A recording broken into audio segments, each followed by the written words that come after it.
Next day.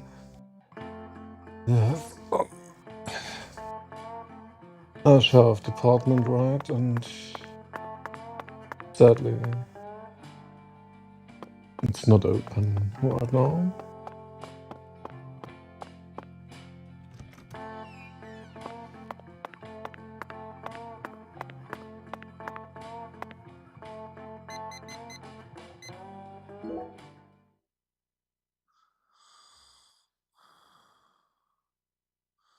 Surely the sheriff's department has open.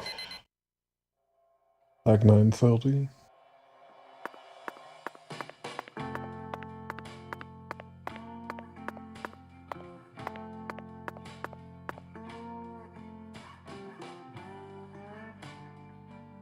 Oh, no beer and okay.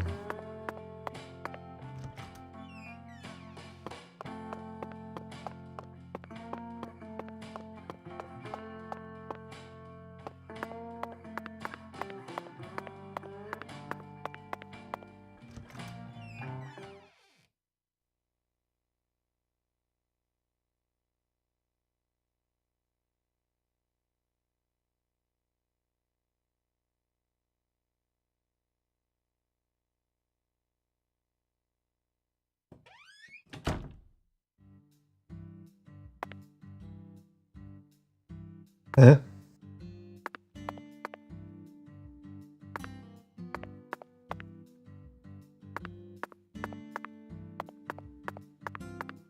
Where the fuck are we? We are at the Clarksons. Didn't we just leave the hotel?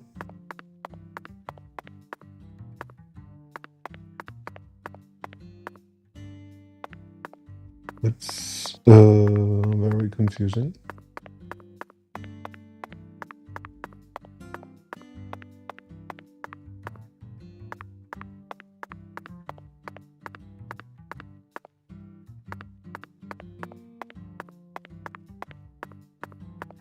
And why is the alligator like out here?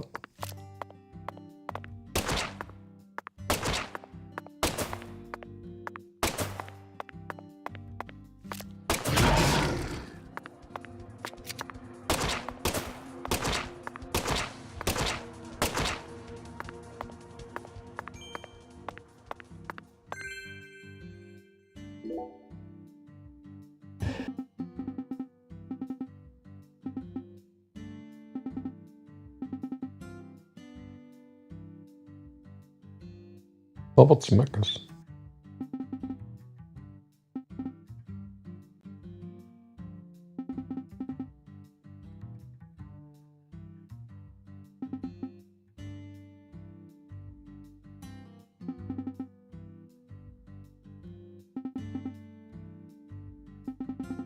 Ah, it's the Green Emerald. And yeah, okay, that's what he means.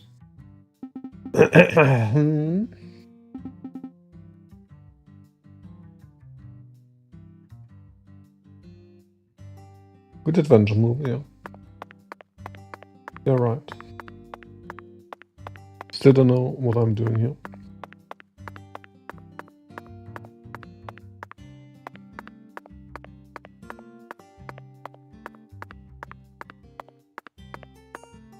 Like, nice wrong warp game.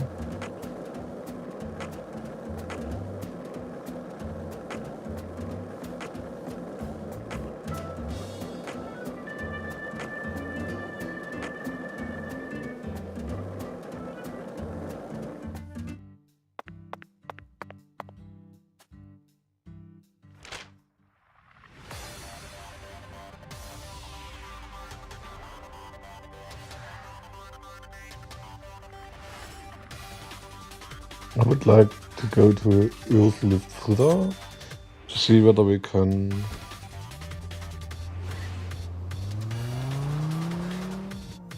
create some upgrades.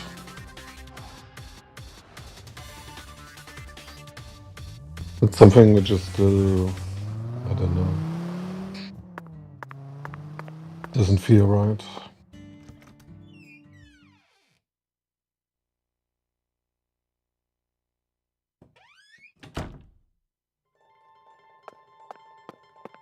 Doth thou seek me? Verily.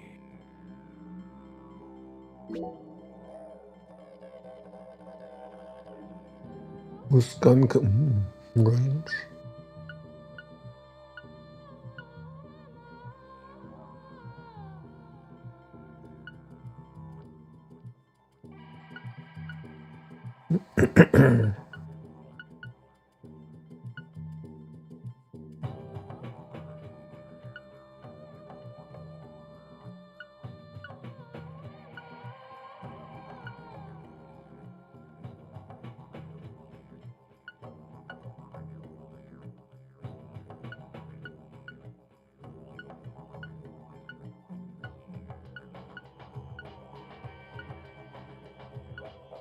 How many of them?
Beard. Great.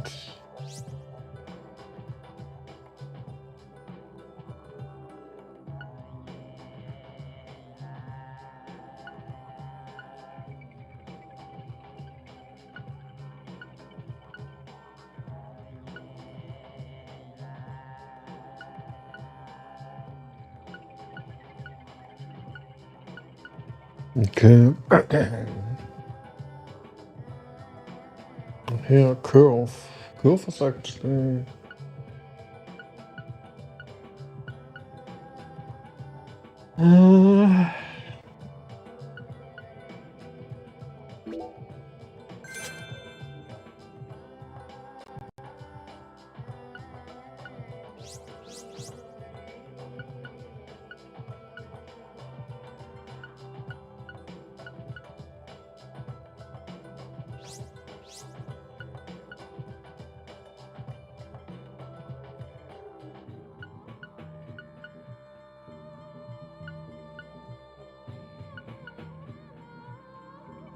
These necklaces, can I have more than one or?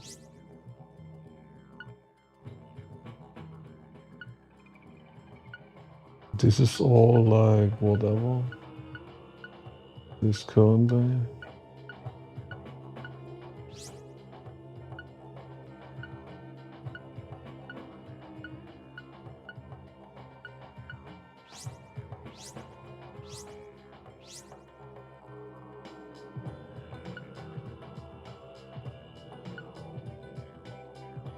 Yes, handling makes sense.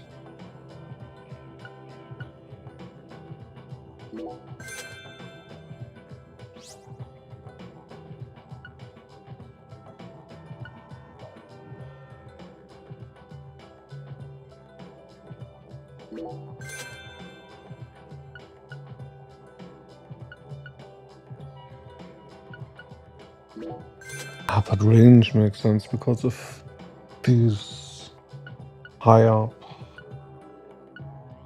accuracy. Sugarcane leaf, no.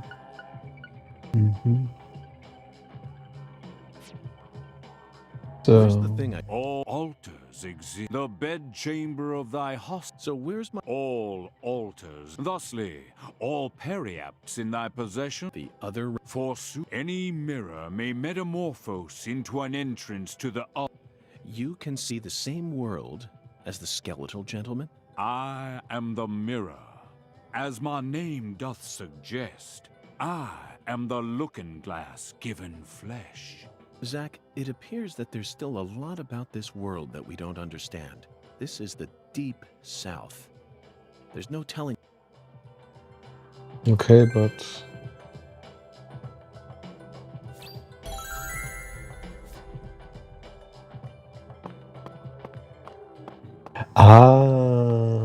now I can use these.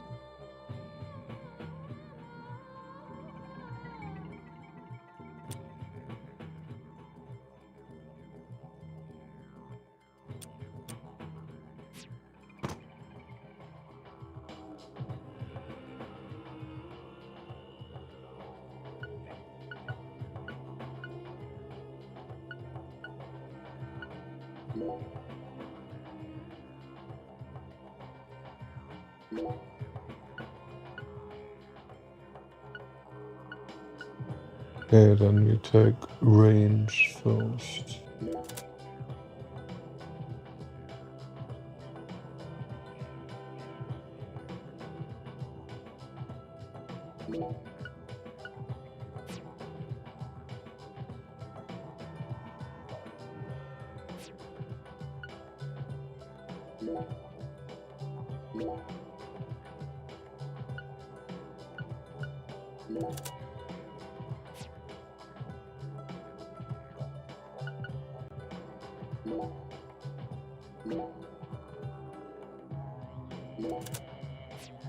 Oh, I want to concentrate minigame boost here.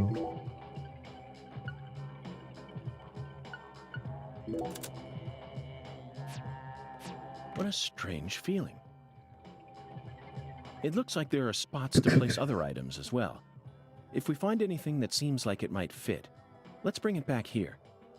After all, what do we have to lose? What, you think that sounds like a pain in the neck?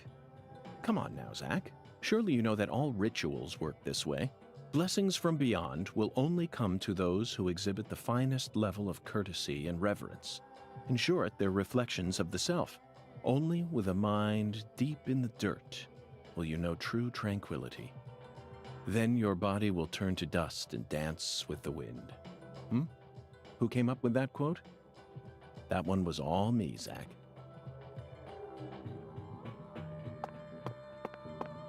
Doth thou verily?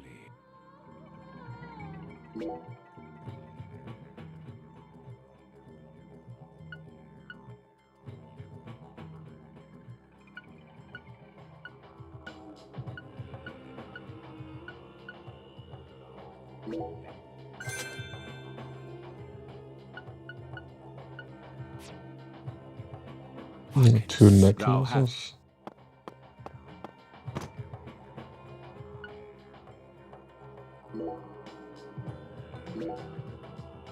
Oh, that's doors.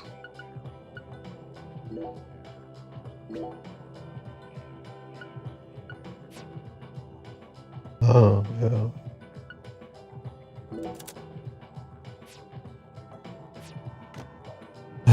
Huh? Okay. doth thou verily? No, expand in the hands. Cannot because you need alligator stuff. Okay. I can see thou hast But we know more.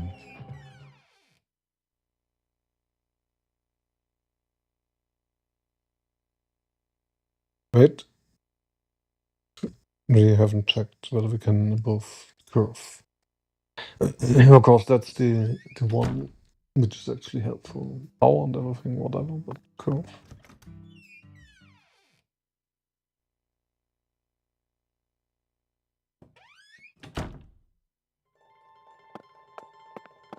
doth thou verily?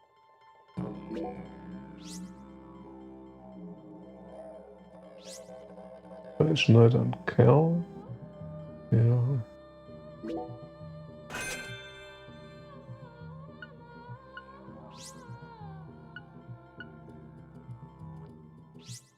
Ah. It's skateboard skill. Okay, but it's not me see an iris bulb. Oh. Okay. I can see it. Thou hast. Yeah.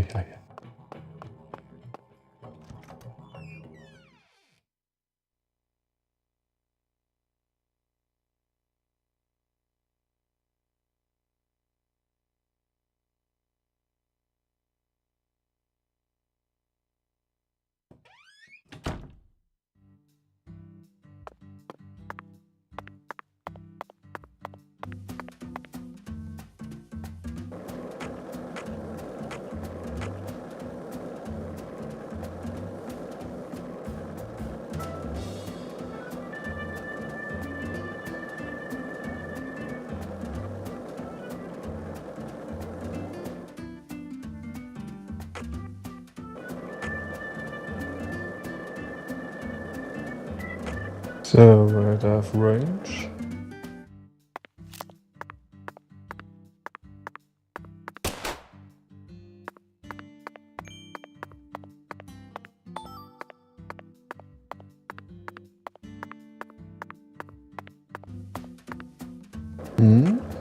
Ja.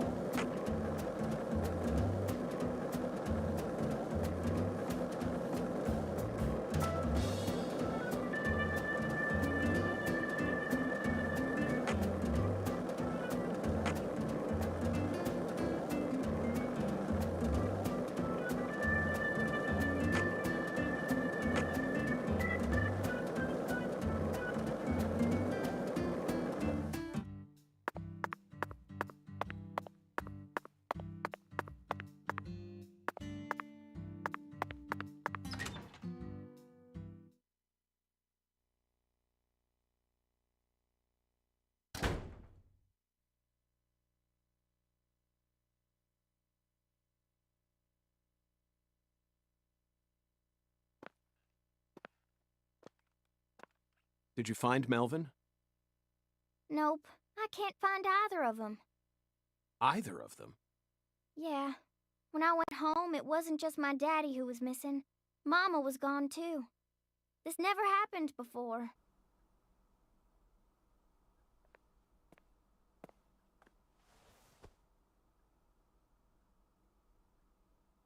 Zach, we need to stop Professor R's plan no matter what it takes. Relax, Patty. You don't need to worry about a thing. I'm sure that Melvin just stumbled across an important clue that's stolen his attention for now. And I'm sure he's protecting your mother while he's at it. Let's just leave the investigation to the local police and rest for today. I need to prepare a report for the HQ anyway. How about staying with me in my room until we find them? But... You don't need to worry. I can't make you any homemade food, but I've got a first-class chef and a first-class concierge at my disposal. Oh, and a very affable bellboy. It's a lot of fun at that hotel. But... Okay, I guess. Thanks, Agent York. You're a lady, so you take the bed. Zach and I will be fine on the couch.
Really, I don't like having to collect materials here.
don't get it. Do I need to?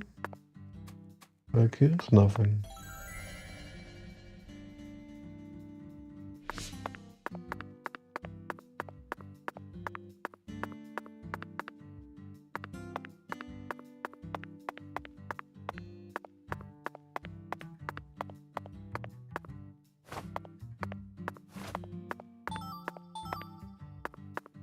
Hmm.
Cool.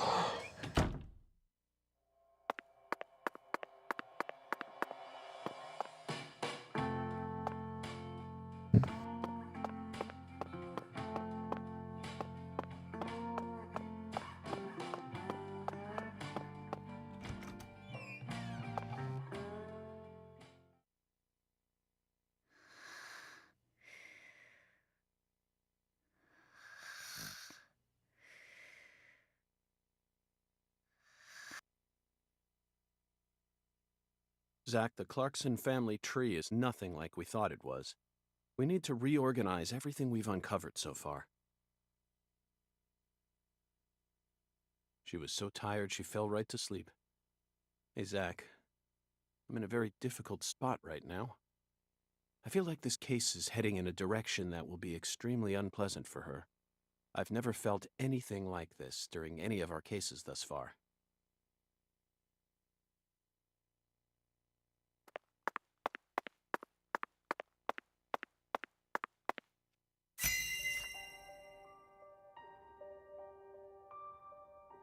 First, let's go back to the beginning. Lise Clarkson's body was found hanging under a bridge over the bayou, in a deserted spot close to where the bayou meets the Mississippi. The one who fired the pistol at Heaven surely had no idea what he would find there. Speaking of which, Zach, Chuck, the man who started this race we're running, what's his occupation?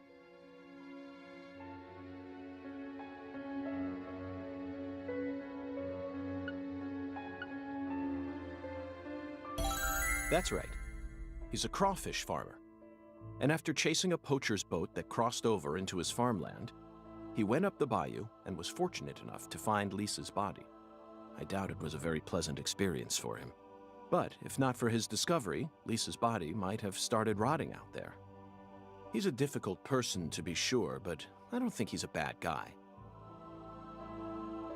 Chuck said something peculiar. He claimed the Clarksons were a little better when their son was still around. I don't know exactly what he meant, but we ended up meeting the person he was talking about, didn't we? Under very unexpected circumstances. Leonard Clarkson. He ran away from home, found his true self, then changed names. So, Zach, do you remember her name?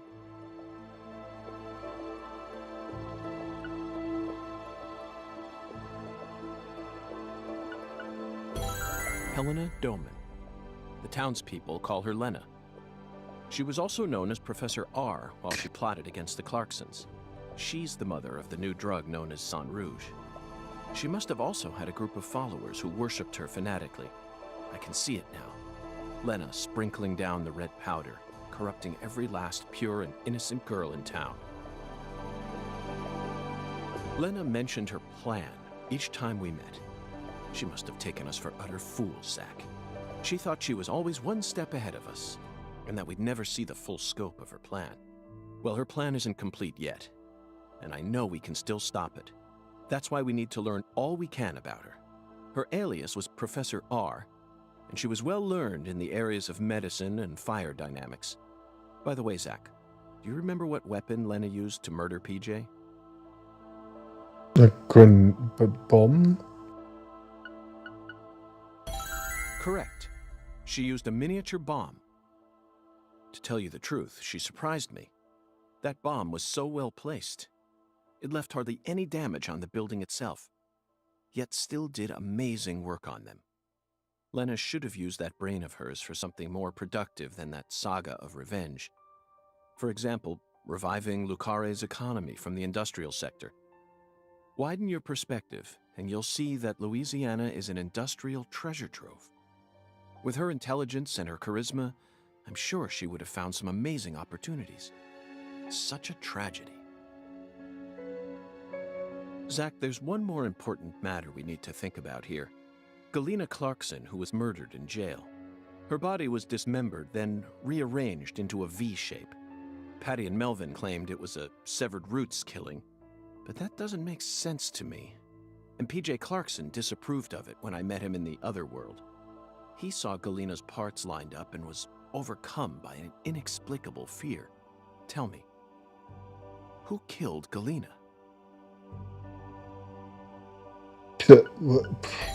Unfortunately, we don't have the answer to this one yet. And it's too big a problem to solve with mere speculation. The answer to this question may lead to a major turning point for this case, and the final turning point for this story. You know it's true, Zach. I only hope it doesn't push us down an avenue we didn't plan on exploring.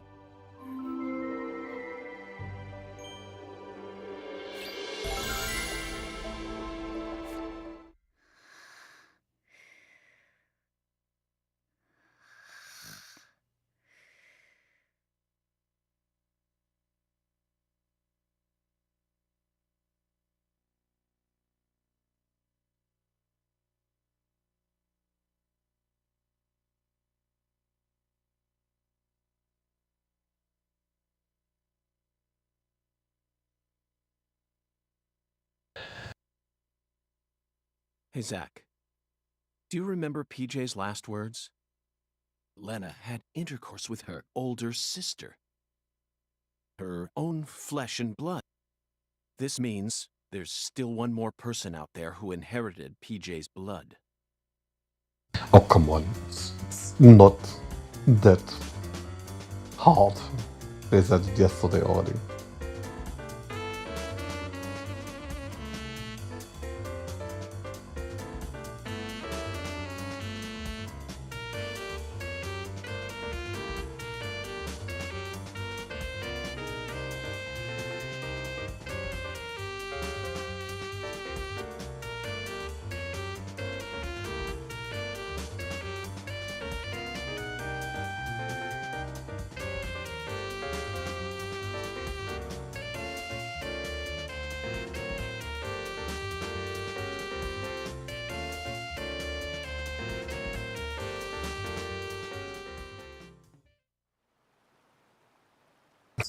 Whatever that cutscene was. Oh, fucking poachers, now I gotcha. Caught you red-handed.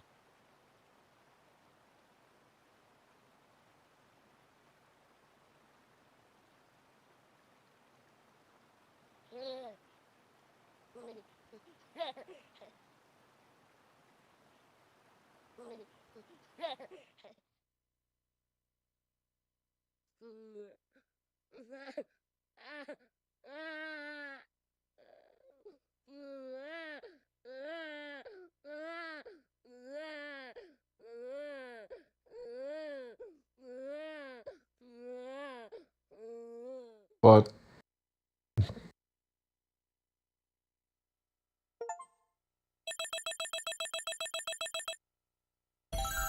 uh-huh.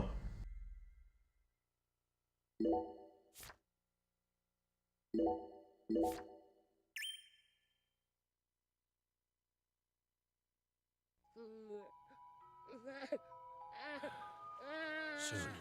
I'm almost there. Just... Please, someone. Stop it.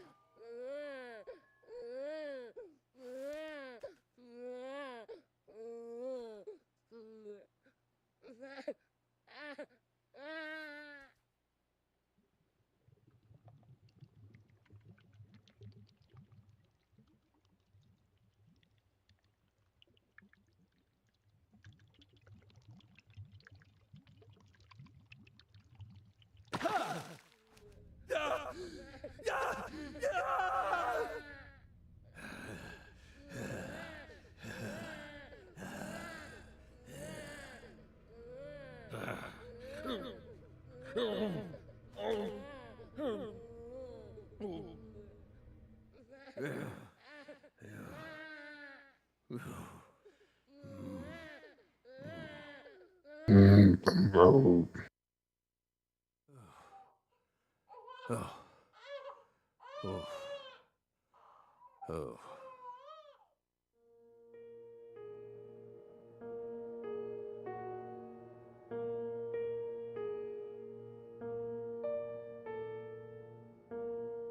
Let me try and summarize this.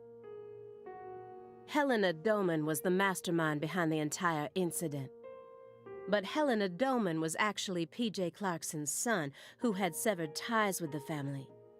Helena was also known as Professor R, the mother brain behind the drug known as Sang Rouge. That's right. She was responsible for everything? Not everything, but most of it. Almost everything went according to her plan. But if you'd already figured out that much, why did you continue to stay in Le Carré? Because we had to. You had to. Whatever for? The goddess was still there. The goddess. The goddess of fertility. Lise Clarkson's body.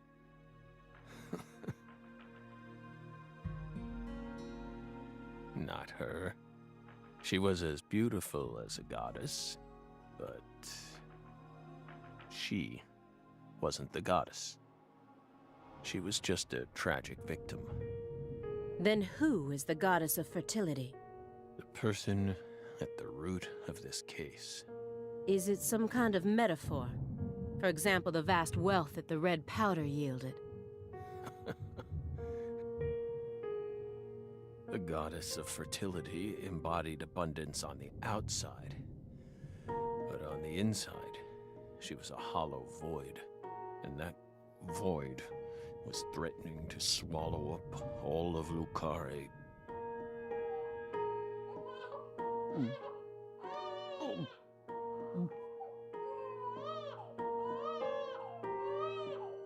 Shut up! Shut up! Shut up! Shut up!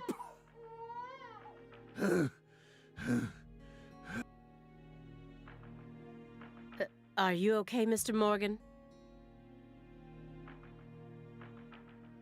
Morgan almost sounds like a prophet talking about the end of the world. Vague, elusive, and intent on deceiving those who listen. But every now and then he adds an interval of truth. Patricia Clarkson is one of those. She's something special. Something irreplaceable to him.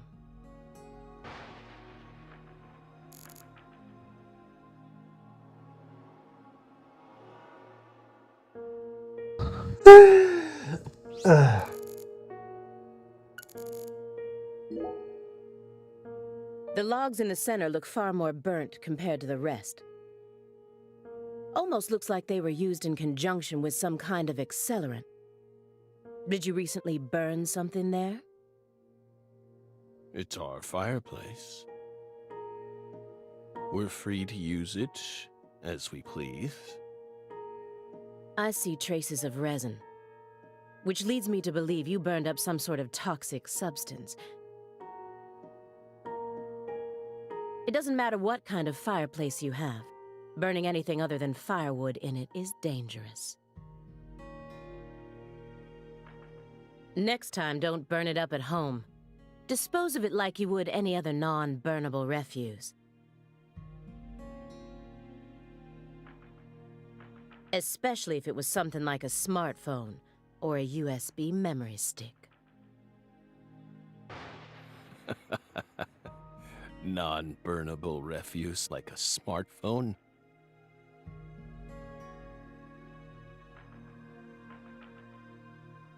Let's be serious here, Belle.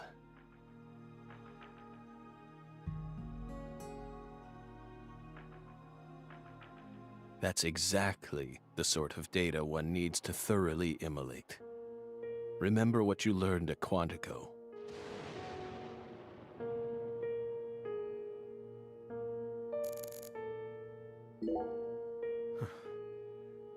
By the way, you're still searching for Patricia, yes?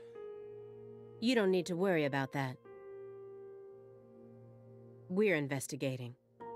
In fact, we've almost reached our goal. We just need to find some conclusive evidence. We sincerely hope that's the case. Hard to believe, though.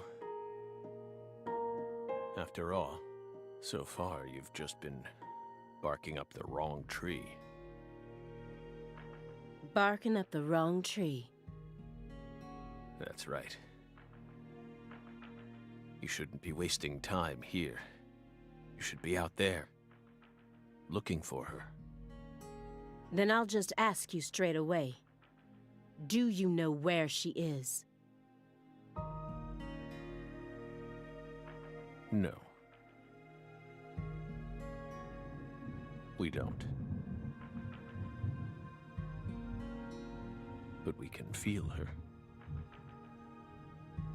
When we close our eyes and become one with the world. It's very faint, but we can see her.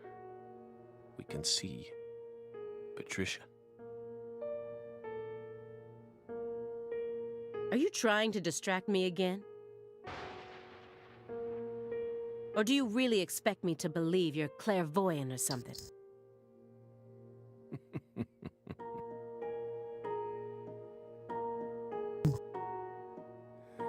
What do you think we are, X-Men? It's metaphysical offender profiling. He actually asked me where Patricia is? Does he have full confidence that we'll never find her? Fine. I'll just ask him everything I can about the Le Carré case.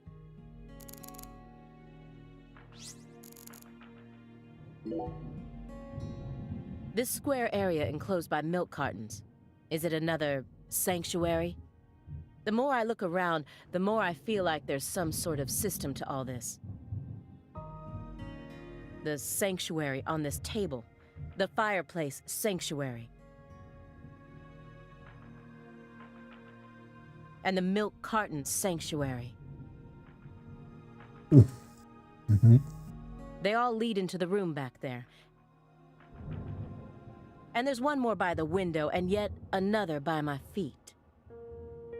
Are they signs? Or is this all some sort of path? Hey, Belle. Is that a serious question? Of course it is. We're drying them out.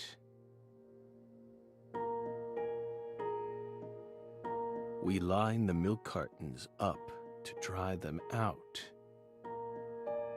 So we can turn them into Halloween decorations. Halloween? It's only January. This is America, land of the free. Got a problem with that?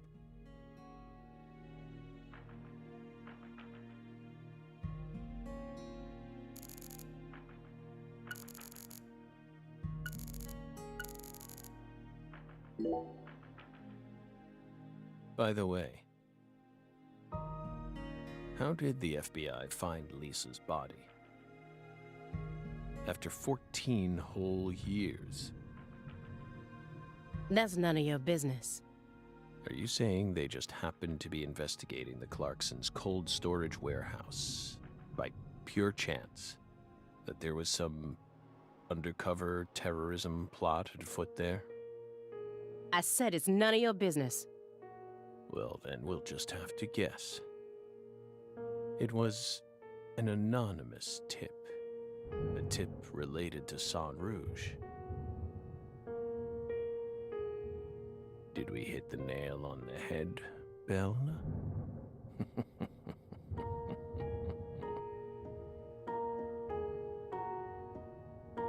But that's not what we want to know about. After all, the FBI gets hundreds of tips every day. Right, my fairy? It was always that way, even back when we were on duty. Here's what we really want to know. Why, out of all those tips, did you select that one? Would you tell us that much, Belle? What urged you to make a beeline straight for this case? That's none of your business. My coffee is still. So you think Galena was murdered by Helena Dolman, her own brother? No, not her.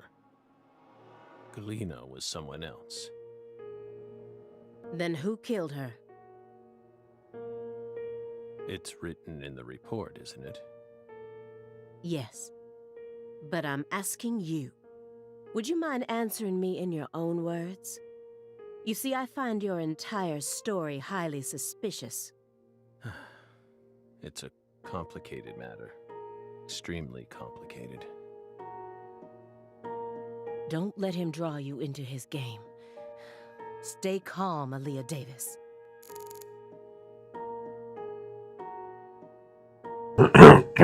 Give me a sec. I need to get my coffee.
No.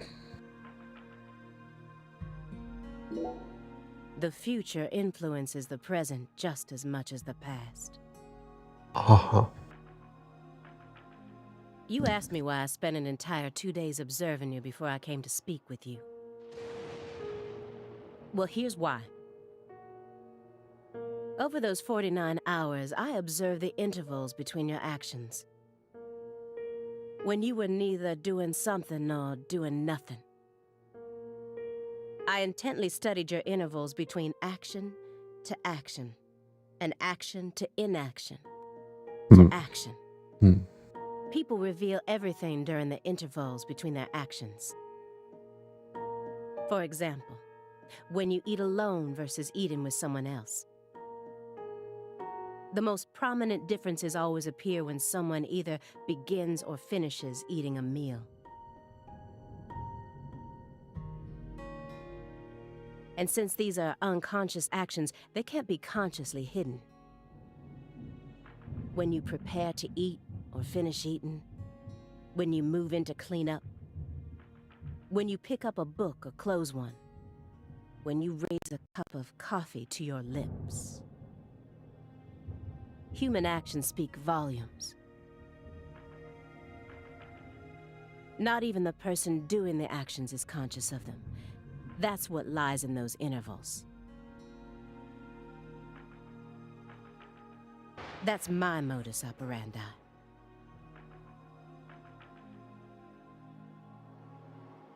And here's the conclusion it helped me reach.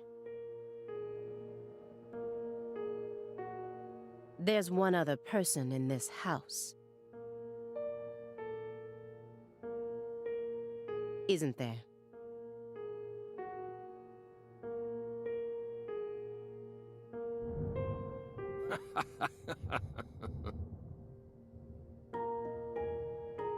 You're incredible, Belle.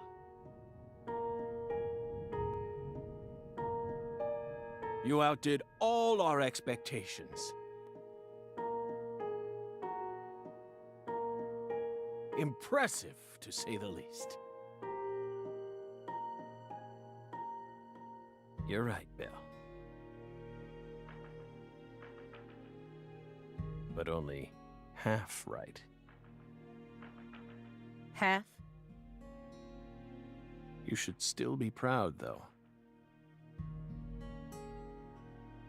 Honestly, we never thought you'd make it this far. You've got real talent.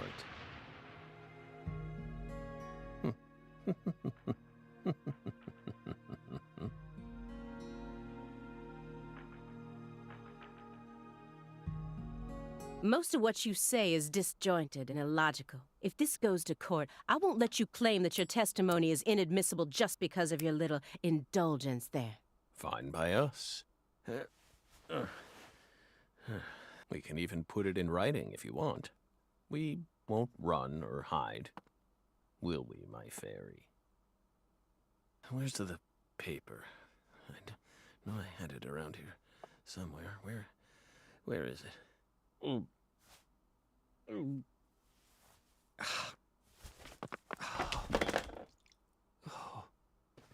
We're fine. Hey, everything okay? What's going on out here? Oh, don't tell me. He's just suffering from nausea. I was more worried about you. You were in there for quite some time. Yeah, sorry. Ever since you got here, I've been all backed up. Mr. Morgan, can you stand? Oh. Is this a sign from the coffee? What could it be? What is it trying to tell me? Think. Is that a dragonfly?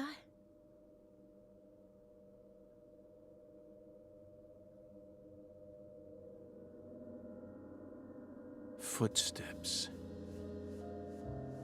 Big footsteps. Footsteps. Big footsteps.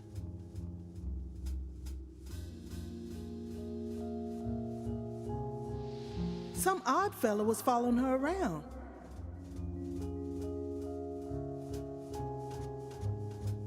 stalking her like. That poor girl, Lise, she was a druggie. And she was into the really bad stuff. The Red Soul has the power to amplify the unique characteristics we all possess.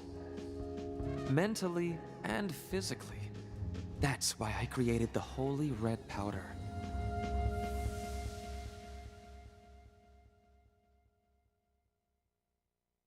You okay? Hey. We're fine. Just feeling a little tired. Would you take us to get our medicine?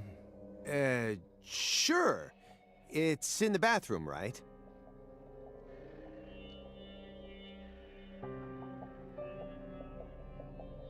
Whew. Seems like he's calmed down a little. We should let him rest for a while. One more step and I could have cornered Morgan. But so be it. I can still keep investigating even if the owner of this chair isn't present. Simon Jones, what a piece of work. How can anyone have such bad timing?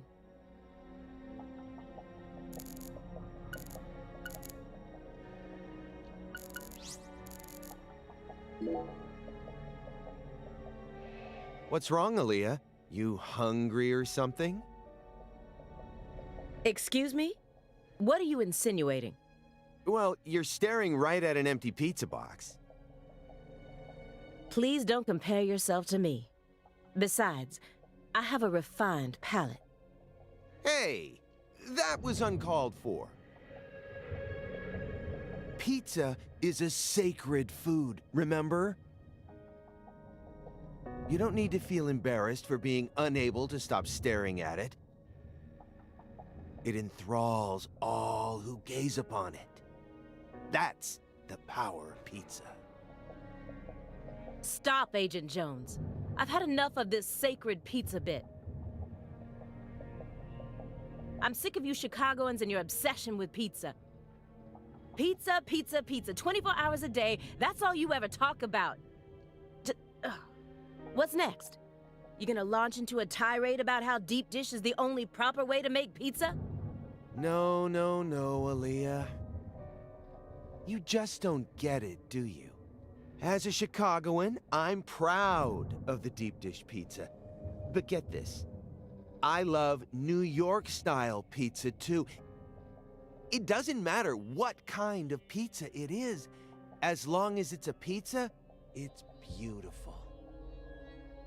What the fuck is going on here? What? Still don't get it? Okay, here. I'm gonna put it in terms that I'm sure even you could understand. All pizzas are created equal. Eat your heart out, Nietzsche. Just forget I mentioned anything.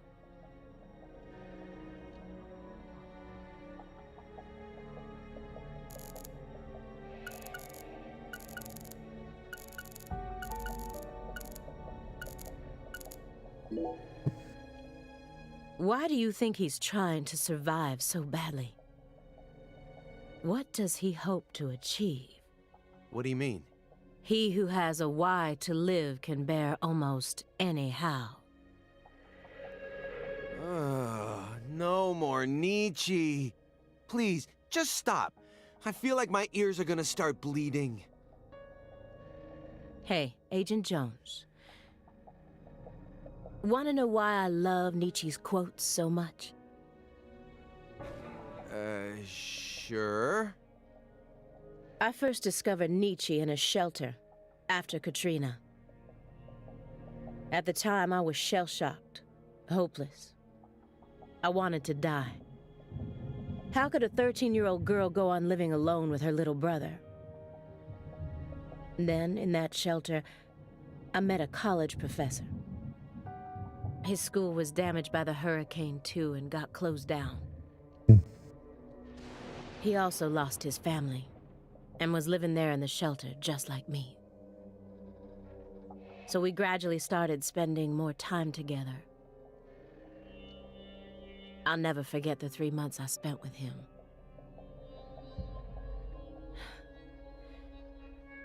He loved Nietzsche.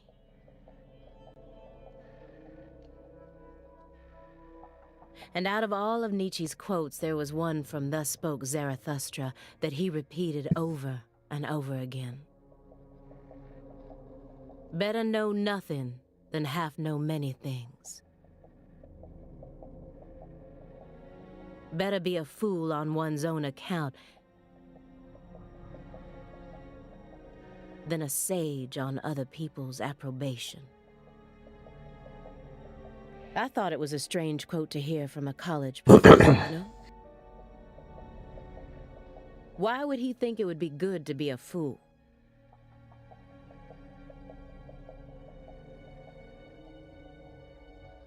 But I understand what he meant now.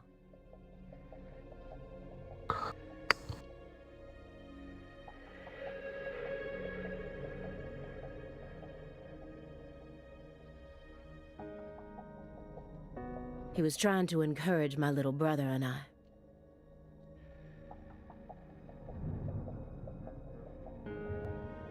So that we'd be able to bear the weight of the victim label that was about to be slapped onto us.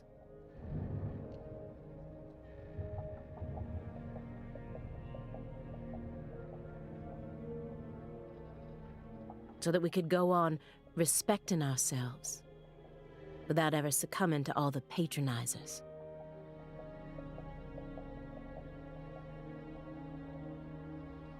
After that, my grandmother in Lafayette took us in.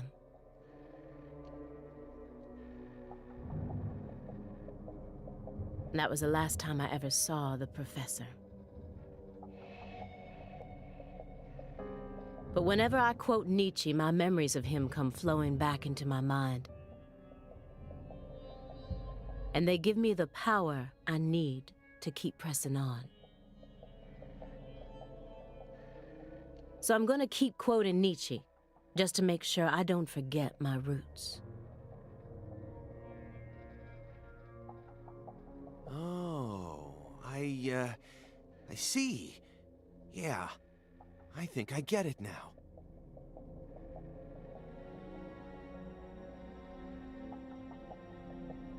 Nietzsche is to you what pizza is to me.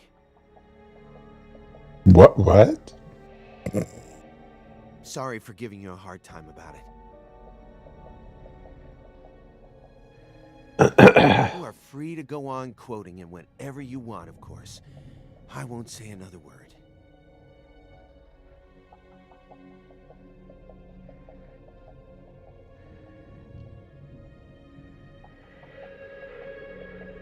Agent Jones.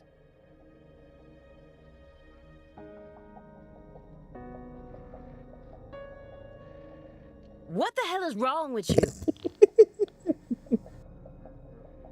How dare you compare Nietzsche with pizza?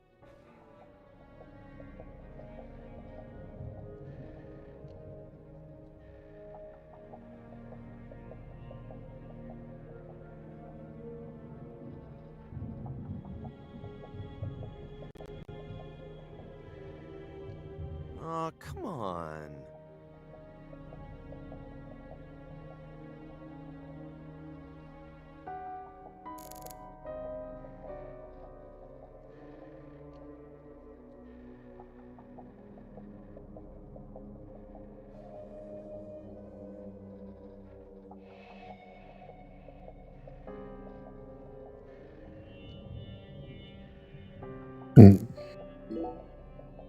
Shouldn't you look after him?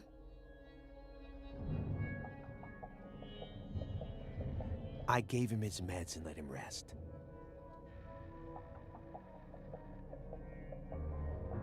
Let him rest where? In the bathtub.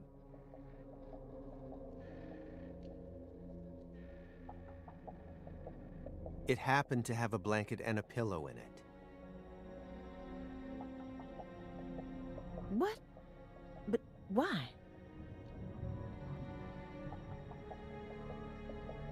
I don't know. Maybe he sleeps in the tub. I feel like I saw that once in some vampire movie. I don't know what you're talking about.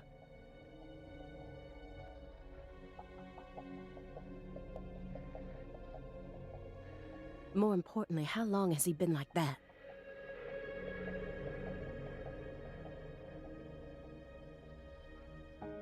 It's stage 4 cancer. He's had it for a while now.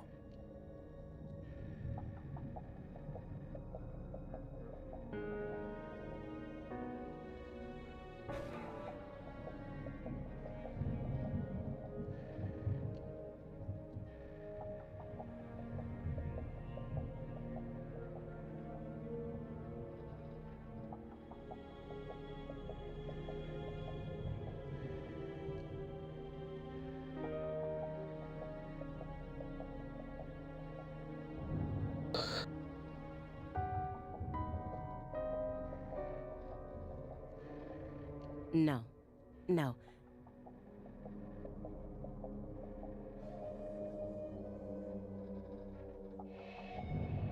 I'm talking about his face.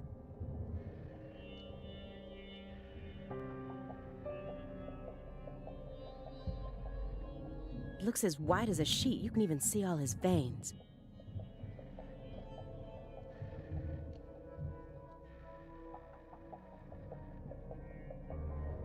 I've never heard of any cancer side effect like that.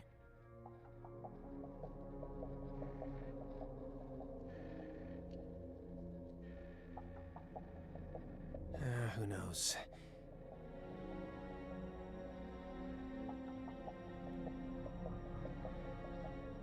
But now that you mention it, he started going really crazy around the beginning of December.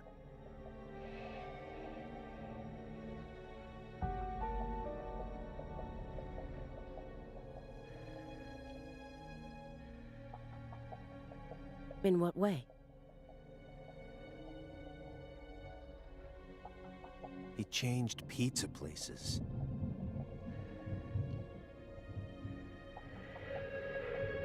This better not be another joke. It's not, really. It's not.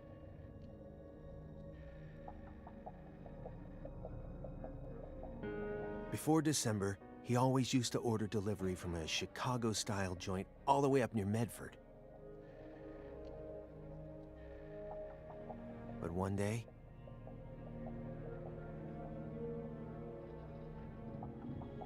he took one look at one of their trademarked red boxes and totally lost it. Red, huh?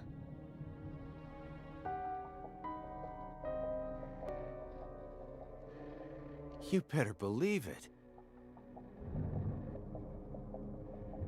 He started screaming gibberish at the pizza boy and chased him away.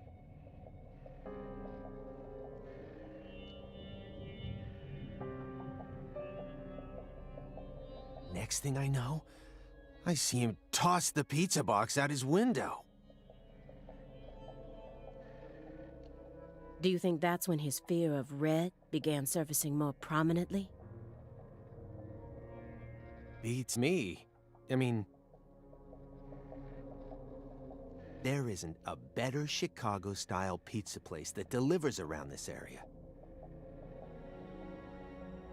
How could someone give up on that just because they don't like the box?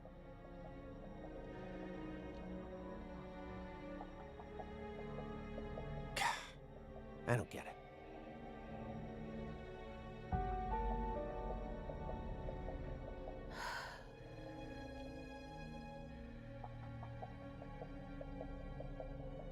Were you serious for even a fraction of that story?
Hmm.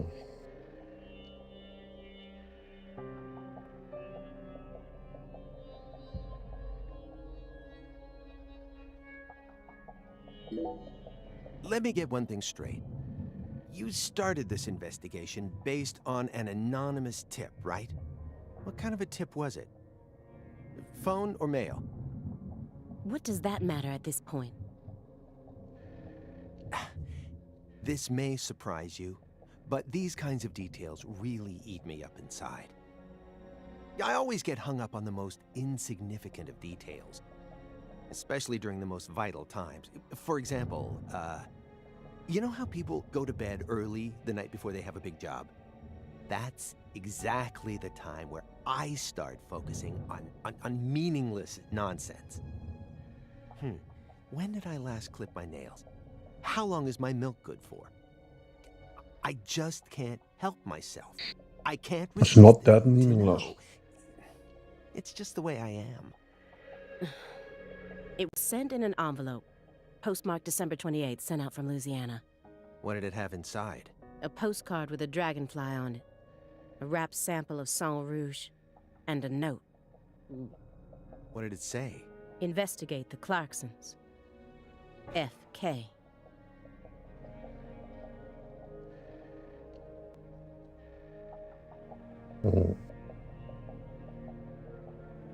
That's it? Yes, that's it. Who's FK? Anonymous tip, remember? It's obviously just a fake name. Did you confirm that? Of course I did. Louisiana has a population of 4.5 million.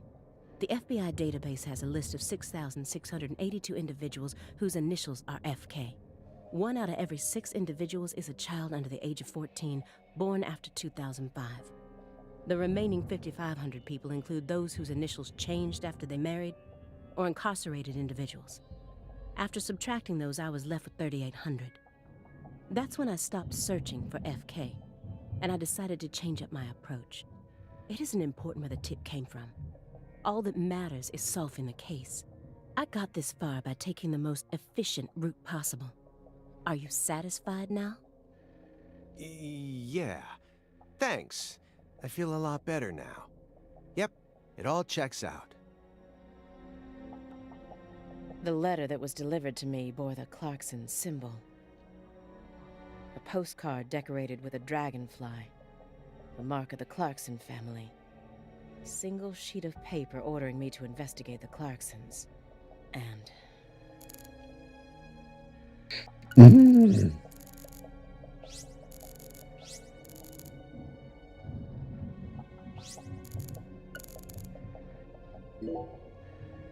Ready to spill the beans, Aaliyah?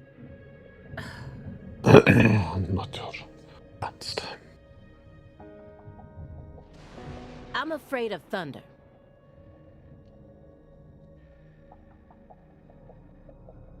Happy now?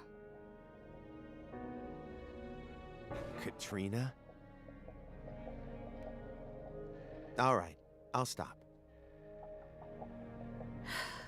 Good. Now let's get back to the investigation. No. Hold on. Now that I think about it, that doesn't really qualify as a soft spot. What I'm looking for is more, how should I say it? Adorable? You know, something that would make you blush.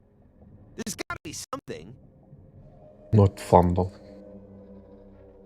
Please, I'm begging you. I love koalas. They're just so cute. I can't resist them.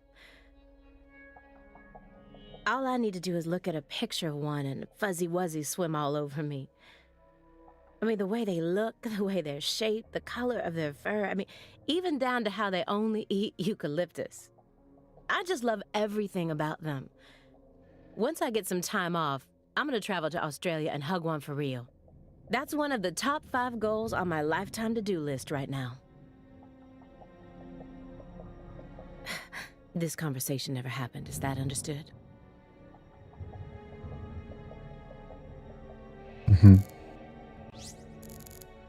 What the fuck is an SR rebel?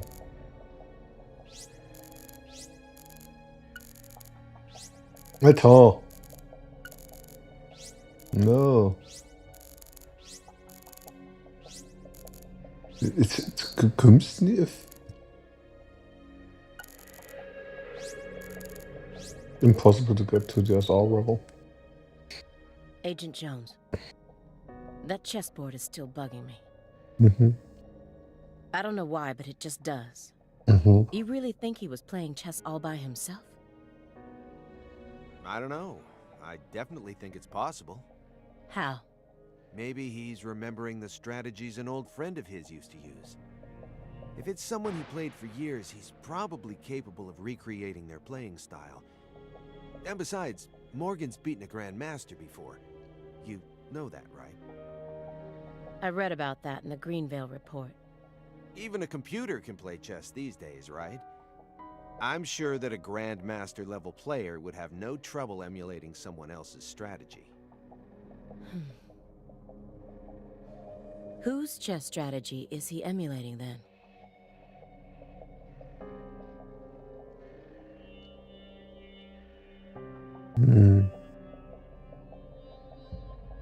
Unsure, I mean, these few moves.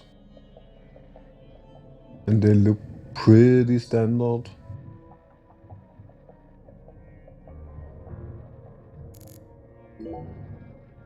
So, why did you decide to take this case? Because it's my job. Really? I don't buy it. Why not? You aren't just following orders here. You've got way too much emotion invested in this. Some kind of special emotion. There's no use trying to hide it. Despite how I may look, data analysis is my forte. I know how to see through lies. I don't mean to be nosy, but would it kill you to confide in me a little? I didn't manage to live this long simply because I'm fiendishly handsome. And besides,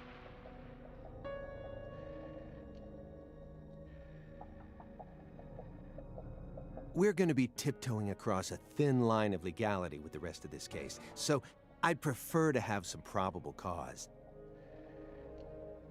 That way, at least I can back you up when you need me to.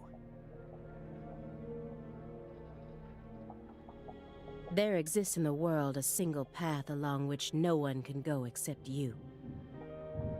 Whither does it lead? Do not ask, go along it. You're pulling out Nietzsche at a time like this? Come on. I have a little brother. After overdosing on a certain drug, he was thrown into rehab. He's been clean for 2 years now, but he still won't utter a single word. All day long, he's plagued by hallucinations. He can't tell if he's dead or alive, if this is reality or if it's all a dream. Sang Rouge? That's right. The doctor can't tell what's causing his condition, so they can't treat him. He just told me to prepare for the possibility that I may never get my brother back. This was his. I bought it for him after he graduated high school and found a job. He never got a single chance to wear it, though. Someday, I believe that he'll get better, and I'll get to see him put this on and head out to work. So you think that if we nab the person behind all this, we may figure out how to conquer the addiction? Right. You really think it'll be that easy? I don't know. Oh, But I dude, can't just sit now around and do get nothing. somewhere, please. He's the only family I have in the entire world. What about your parents? When I was only 13, Katrina took him, leaving my 7-year-old brother and I behind. I'm sorry. It's fine. I've already dealt with my past. Now I'm just working as hard as I can to complete the duty I've been given. Yeah. Hey, Agent Jones. I just want to double check one thing. You didn't find anything in the bathroom. Nope. Nothing in there. It must be the bedroom then. Just like I thought. Are you serious about this? Huh? Now you're having second thoughts? Well, not exactly. Then what? I understand how you feel. But he's got an incurable disease. And he used to be one of us. So? The truth he's given us so far could all be completely fabricated. He's a genius lone wolf agent who solved nothing but difficult cases during his years of active duty. That's what they told me at Quantico, at least. Over and over again, I had to listen to them talk about how no one could ever replicate the kind of work he did. But let's be real here. You saw his face, didn't you? It was inhuman. It looked like the face of a killer who's been possessed by death. Patricia Clarkson is here, in the next room, only a single wall away from us. After 14 years, he went back to Le Carré, kidnapped her, and imprisoned her here. That's your theory, huh? He's trying to complete something big right now. Something that's deeply connected to Saint Rouge.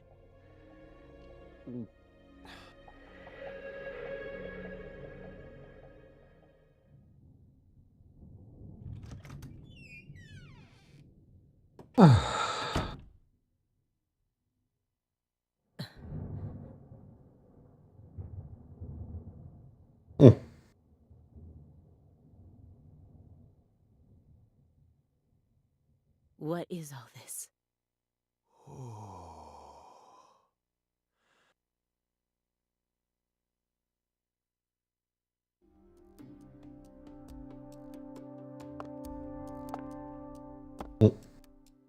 No matter what I do, I get there.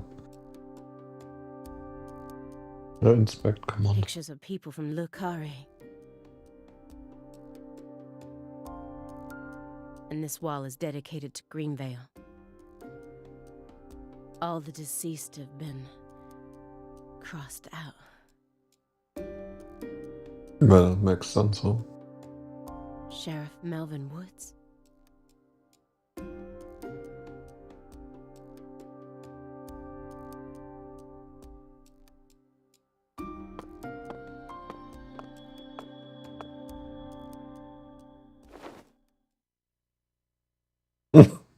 Lise Clarkson? Where's Patricia?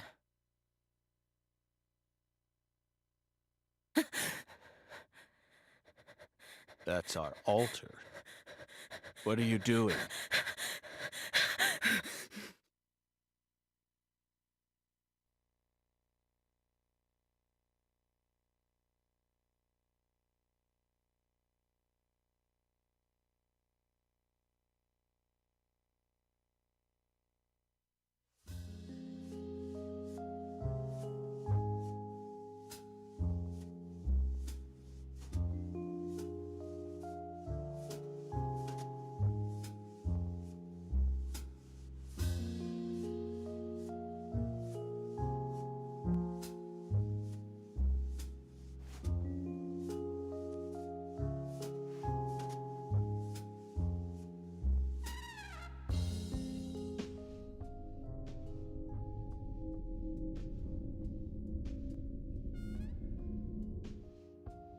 York!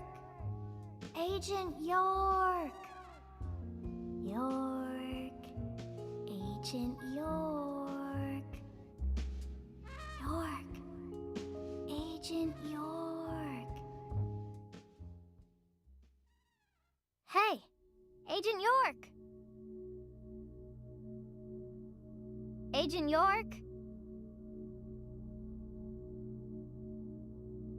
Hey! Hey, Agent York.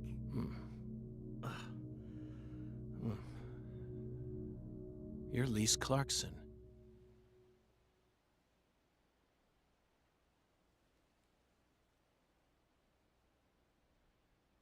What's wrong? You're acting weird.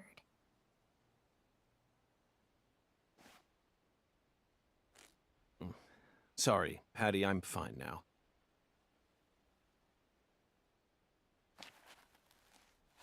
More importantly, do these red seeds come from some kind of plant that grows around this area? I don't know. What do I look like, a botanist? This isn't your average backwoods town. The Clarksons' ego and control has been piercing the town's heart like a massive dinosaur bone.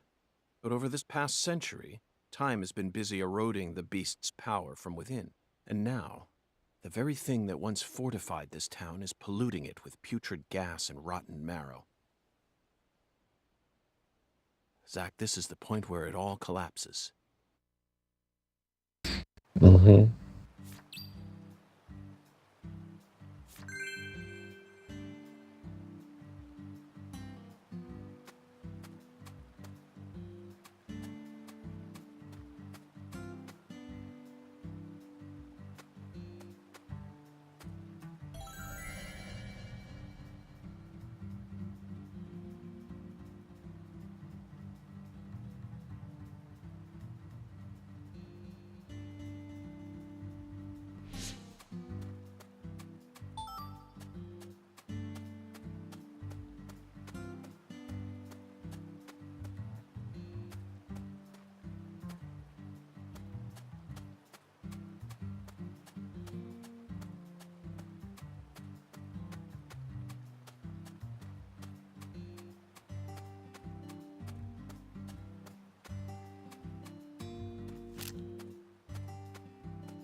That's a bit weird.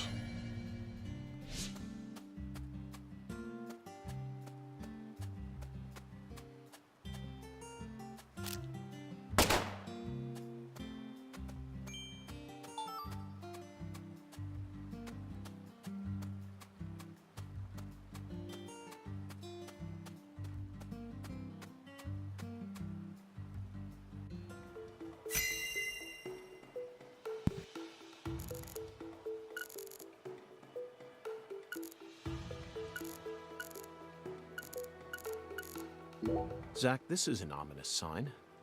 Among all the different footprints here are a set made from engineer boots. Yes, I know. He probably only made them when he came to inspect the scene.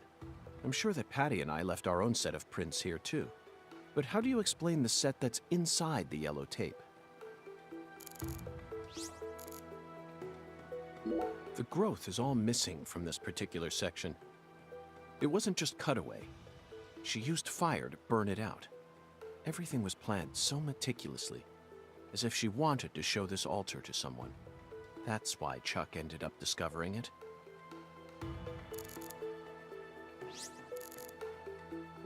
These bridge beams have a very unique shape to them.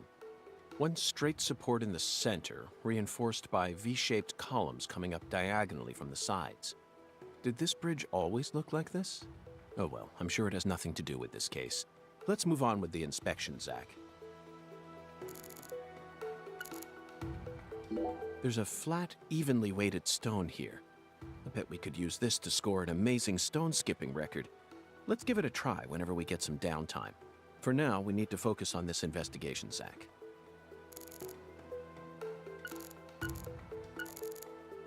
There's some decomposing cloth here. We saw the same type of cloth at the sugarcane plantation. They must have used that cloth when they transported Lisa's body. But who cares about mundane evidence like that? This isn't a case that can be solved by gathering the kind of evidence we'd need to submit to a court. These red seeds keep sticking out to me. But we need to figure out what's going on with this altar before we focus on anything else. Isn't that right, Zach? This altar is covered in burn marks, but there's hardly any residue left. There's no way for me to tell what was burned here. I could send it home for analysis, but is that really necessary? It'll just end up giving Abrahams more busy work. More importantly, Zach, someone who knew how to manipulate fire was behind all this. In other words, these roots prove that Lena was here. After Lise Clarkson was murdered, her body was put back together here, just like how Galena's body was dismembered, then rearranged within the holding cell. Lena Doman and PJ's bodies were also blown to pieces in the end. Perhaps that's the nature of the curse that's taken hold of the Clarksons. What do you think, Zach? Is there any significance to these similarities?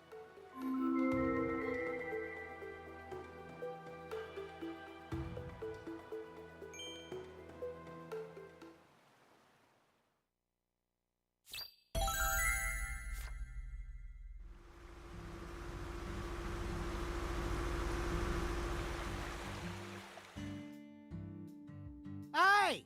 FBI! The hell you doing back here?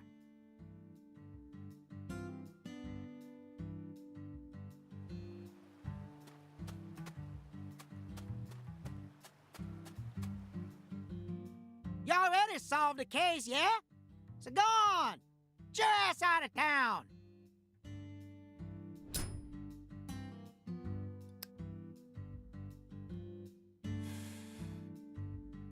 Why do you think I solved the case?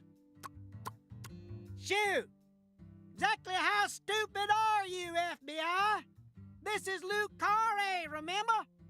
Every feller in town already knows that Professor Orr's the one behind all this shit. Hey, Chuck. Can you see the altar from there? I'd see the whole damn thing. Along with your stupid ass standing there, trying to act all smart and shit. You told me that the poacher's boat you were chasing disappeared around this area, correct? Yeah, that's what I said, all right. What, you forget already? If you're just gonna waste our tax dollars out here, least you could do is catch them goddamn poachers. Fucking FBI, go and make yourself useful for once in your damn life. Chuck, we don't chase down fishing boats. Unless it's a terrorist boat that plans to overthrow our government, that is. Huh. Then stop acting all leery, like I ain't being truthful or whatever. I'm busy Boy.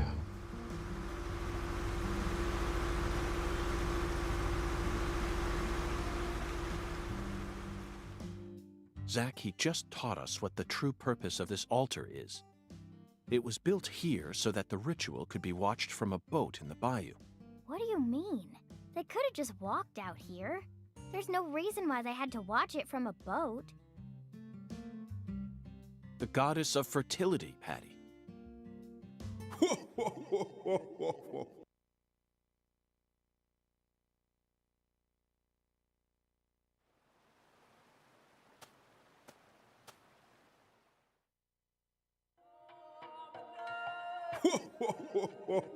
The goddess of fertility. A fine name indeed. So much blood has been shed, yet you remain in this town. Surely, you know why. Of course I do, Hoongan. My work here isn't finished yet. You know, I could really use one of your oracles right now. You're more fun than I thought. Here's the oracle you asked for. Listen, speak to the 17 comrades who saw the birth of New Orleans. Feel the holy Allah. The giant lady's finger points down toward your goal, the entrance to the forbidden. Poetic and graceful as ever, Hoongan.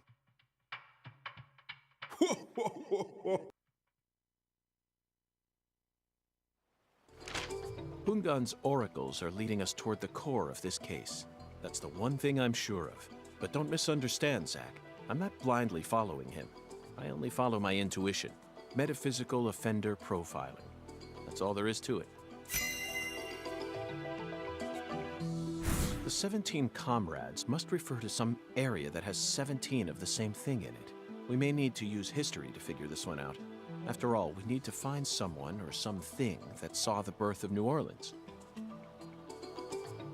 And we can't just round up every last old person in town. Somewhere, there are 17 comrades who've survived for a very long time. Memorial. The word comrade seems to suggest that they aren't inorganic objects such as buildings. Maybe they're statues made to look like living creatures, or some other organic life form. Well, Zach? That's it, Zach. Must be. The French established the colony of La Nouvelle-Orléans in 1718, just about 300 years ago. The only 17 comrades that would have been around back then are the 300-year-old oak trees along this road, a majestic road lined by oak trees. Come on, let's go ask these sages of Lucare for some help on our investigation.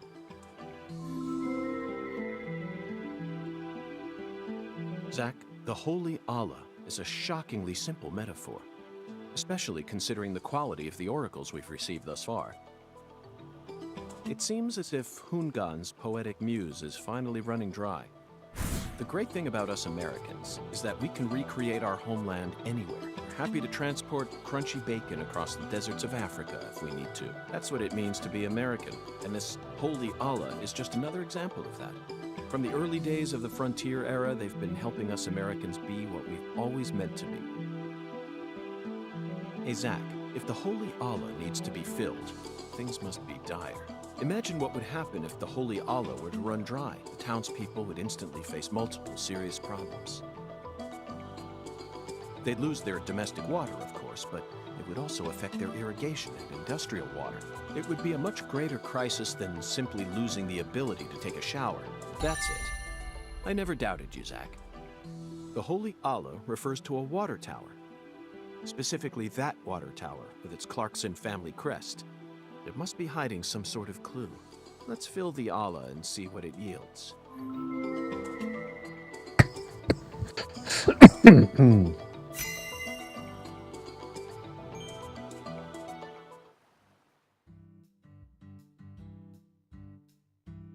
Zach, what do you think the giant lady's finger is? I'm at a loss. I never thought one of Hungan's childish riddles would force me to think so hard. But, oh well. I'm sure that as we deal with the rest of the oracle, it'll reveal itself to us.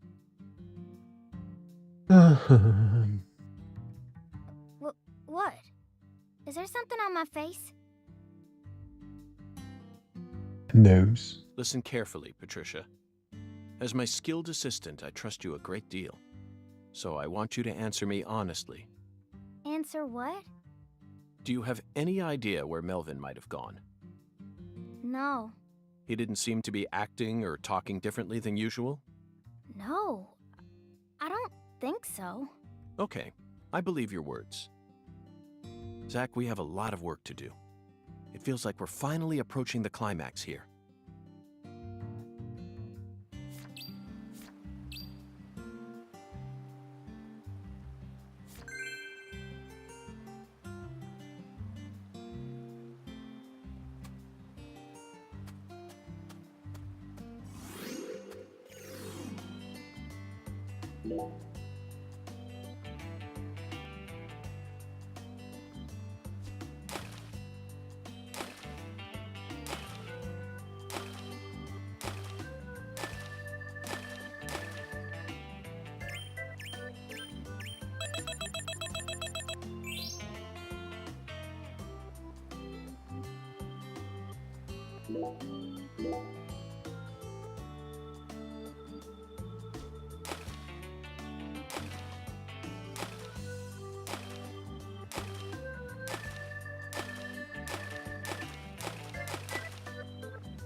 We need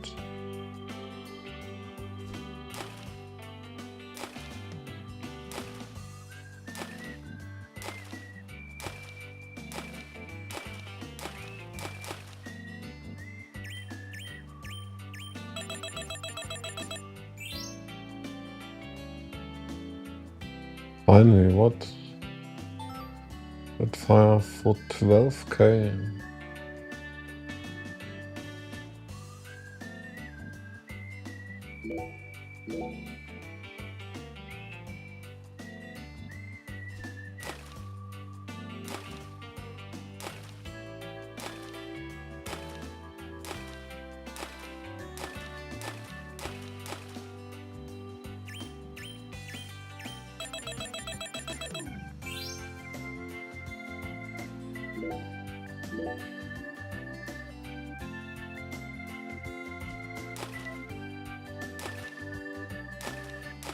Fuck!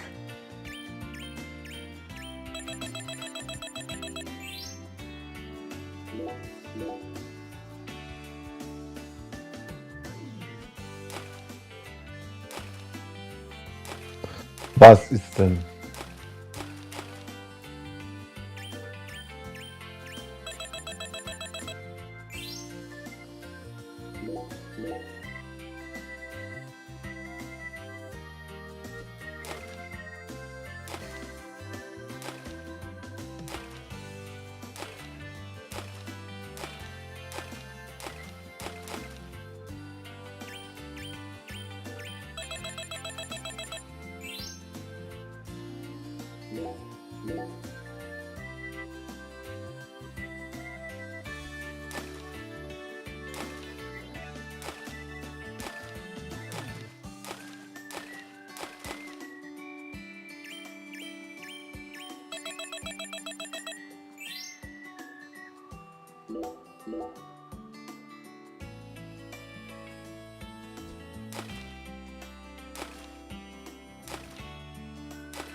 Good to not always get a fucking round stone.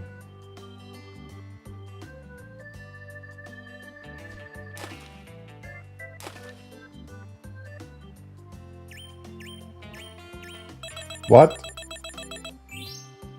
What was that?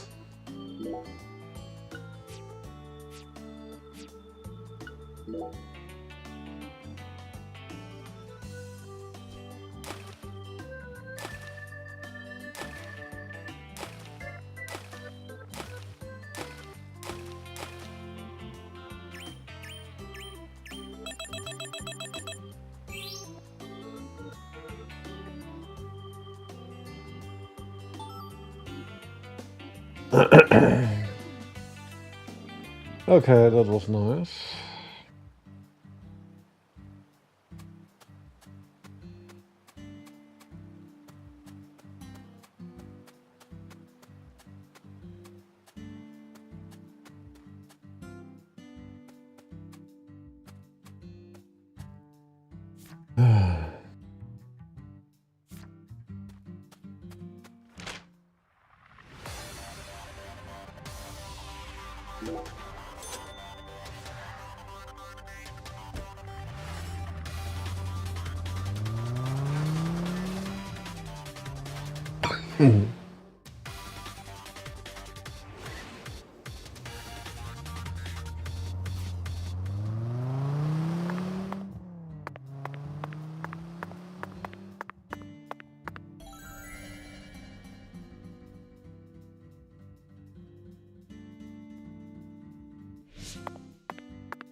Stamina would not be bad.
Zach, do you sense that? These trees have watched over this land for the past 300 years. Mm-hmm. Long before the Clarksons built up their town, these trees were here. If they could speak, I wonder what they'd have to say about this case. Has there always been a different number of trees on each side? Yeah. I heard that by the time our town came along, there were only 17 left.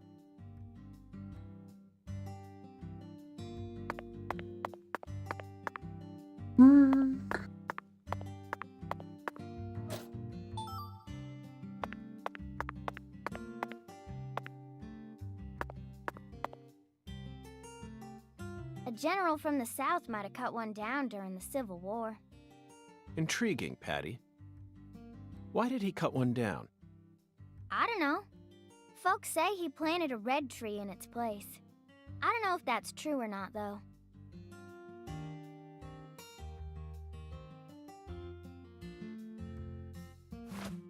Zach, the shape of these seeds. They look just like the ones we saw at Lisa's altar. Patty, it appears that legend about the red tree wasn't a total lie.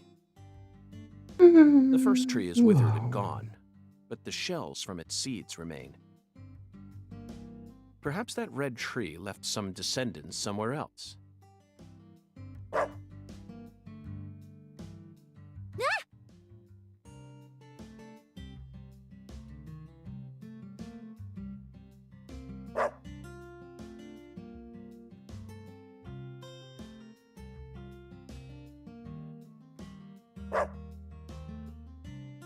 Zach, he seems to know something that we don't. Doesn't it seem like he's trying to guide us somewhere? What? What's going on? Change of plans, Patty. Let's go on a little stroll with that Dalmatian.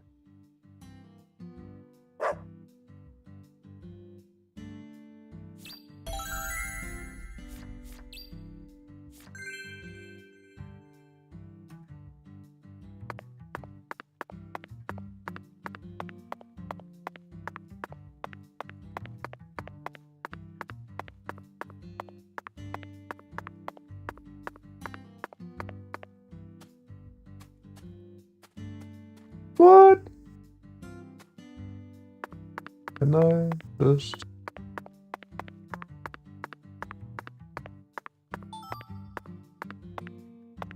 I need to... Hello. Can't activate that really. It's not a fucking monster.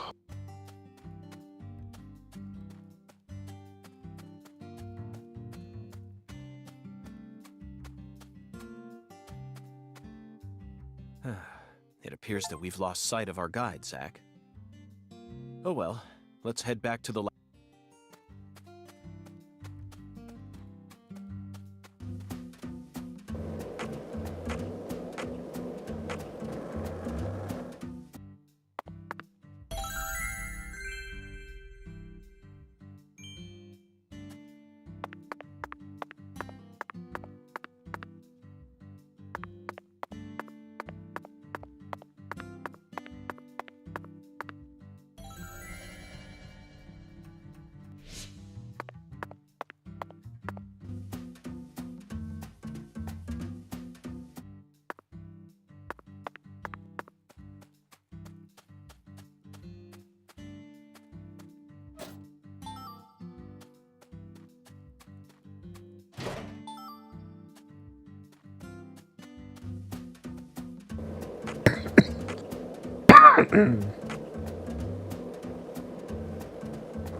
Zack, we can't fall behind this.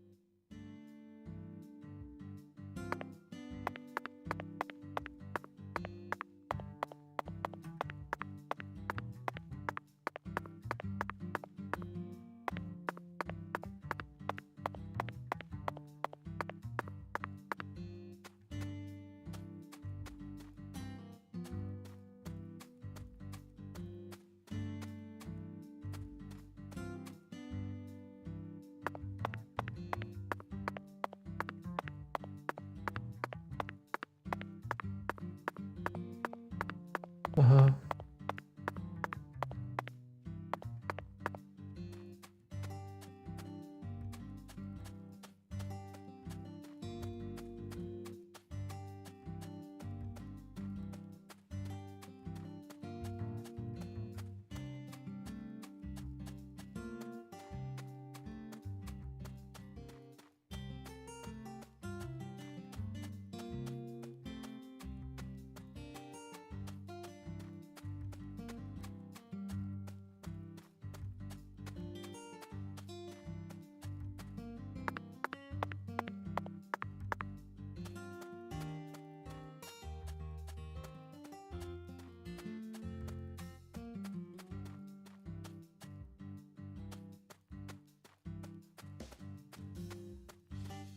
Wo geht's denn hin?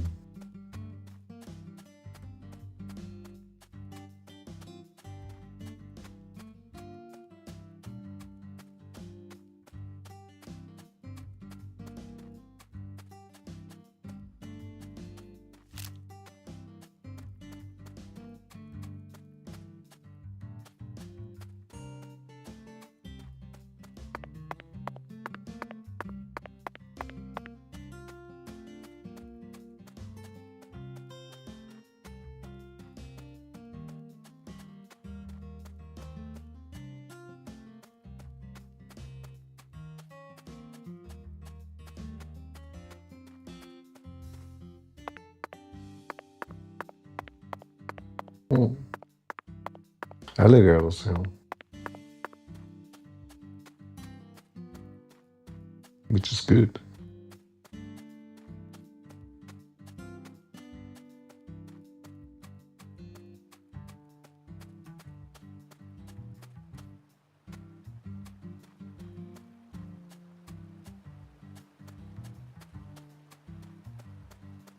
I know it's red tree,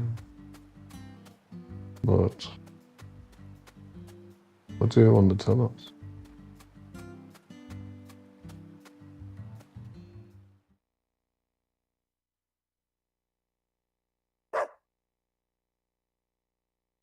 Is this the red tree that General planted? No way! This is a maple tree. A maple tree? Then it shouldn't be red at this time of year. You're right. That's strange. A long time ago, my mama and daddy used to come here together a lot. They told me they used to go on dates here, back before I was born. Mama would make sandwiches, then they'd come here and eat them together. My mama was really pretty, you know. When I was a kid, I believed she was a real goddess. Under the boughs of a legendary tree that stayed red all year long, a small miracle was born. One man managed to win the heart of the most beautiful girl in the world. And they call him Melvin Woods.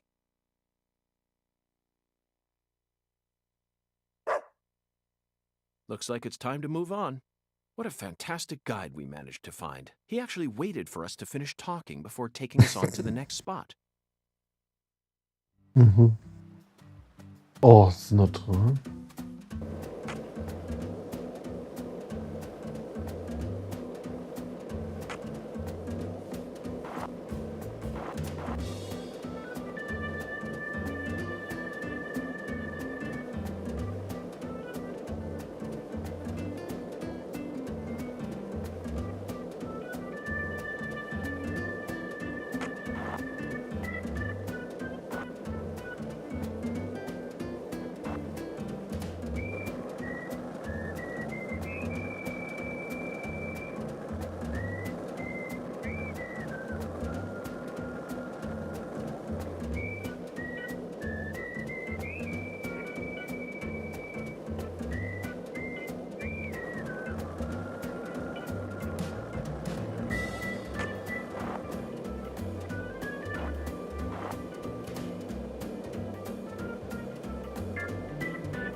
What are you doing?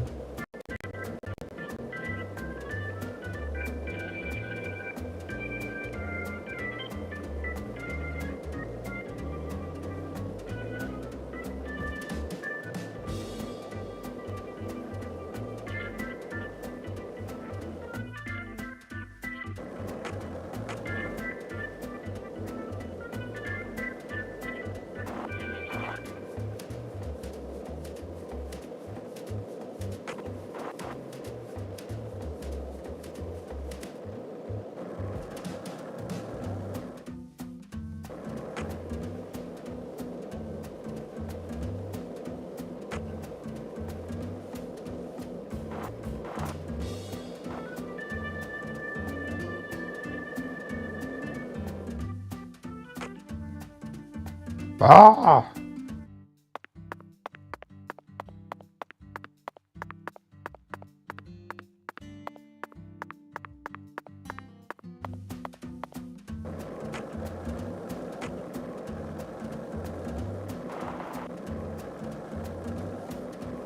Oh, it's really not that exciting game.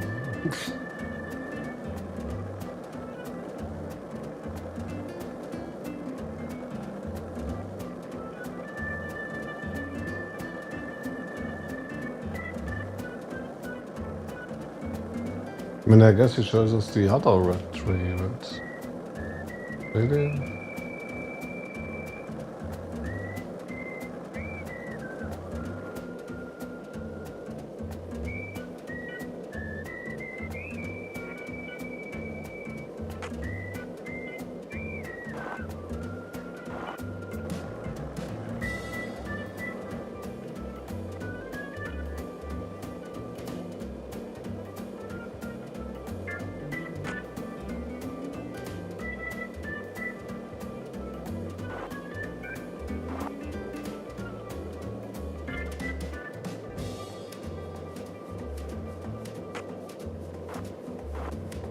over here.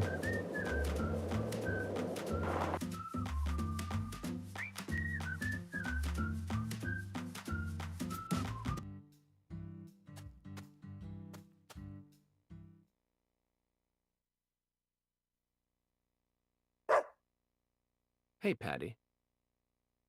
How would you rate this creation? Not bad, I reckon. They made good use of its natural form, while also pulling out the soul from within. The artificial color also looks pretty. You don't usually see this level of harmony. Something unnatural always ends up getting left behind. Zach, did you catch all that? She sounded just like the curator of an art gallery in New York. I think we may have just uncovered a new side of her. But unfortunately, I can't see anything artistic about it. Honestly, it looks insane to me. That's all I get from it. And there's no way that this is a descendant of the tree that the general planted.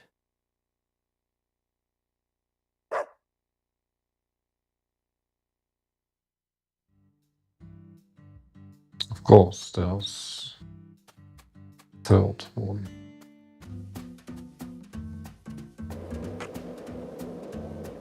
How would there not be a third one?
Classic skateboard mechanic.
Was machst denn du Fiat?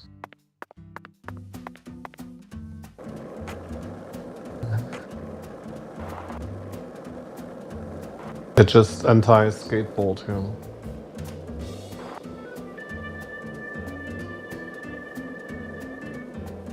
I wanted to run a few sections, but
Great.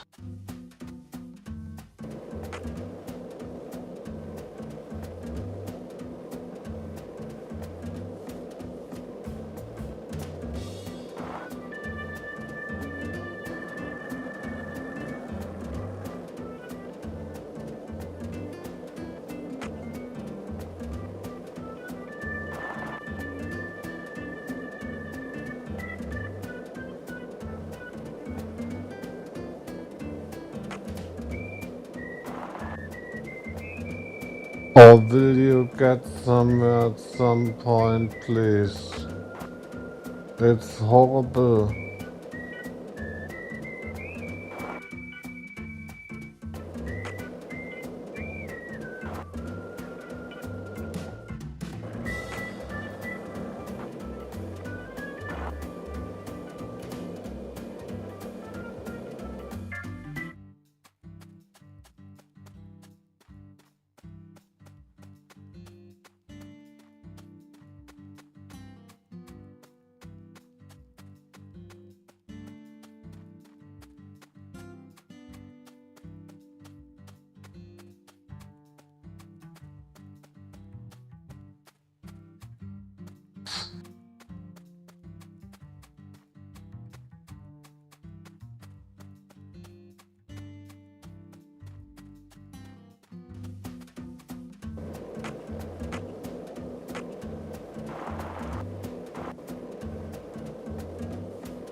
Zach, now this is interesting. It looks like a tree that you could find anywhere. Yet, it's also unlike any other, completely alien. And look how it's weaved its way into the landscape. Almost like cancer cells invading a human body. You might not even notice it unless you're focused on finding it. And this feeling. As I gaze upon this tree, I can feel evil emotions rising out from within me. Why on earth did that Southern general bring this tree into this town?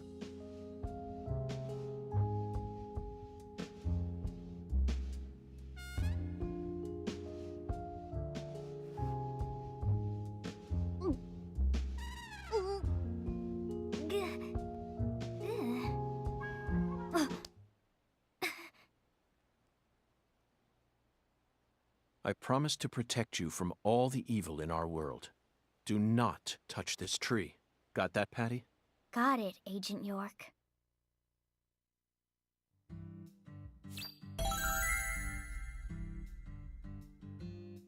We successfully spoke with the 17 comrades.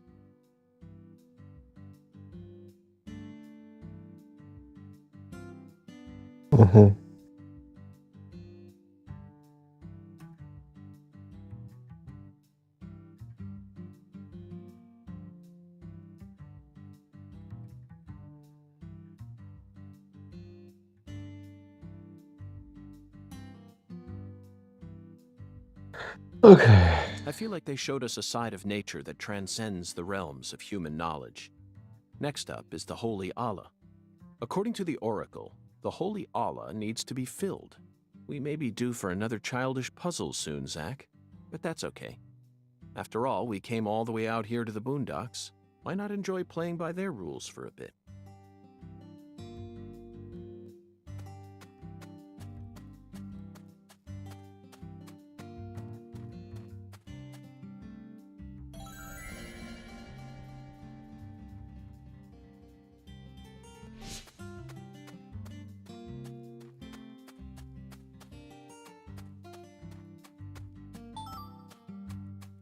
No, important.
Oh, come on, it's rolling.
You didn't even twitch when you saw Galena's body. Why would I?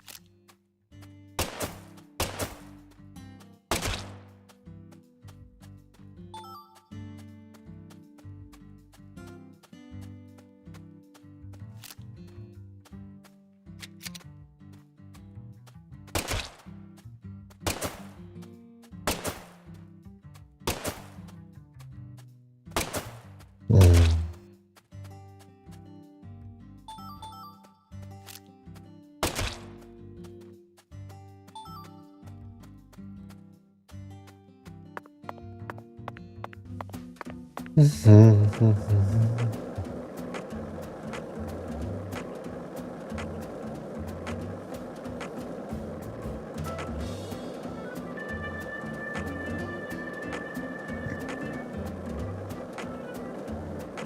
want to see how hard bowling is now.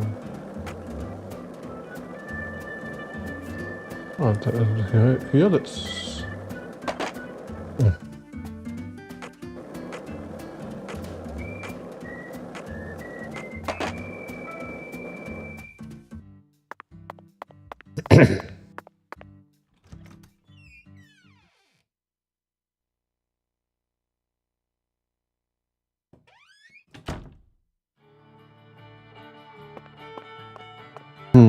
Almost, yes, almost.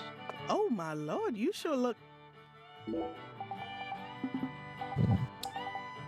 Completely wrong here. Alter!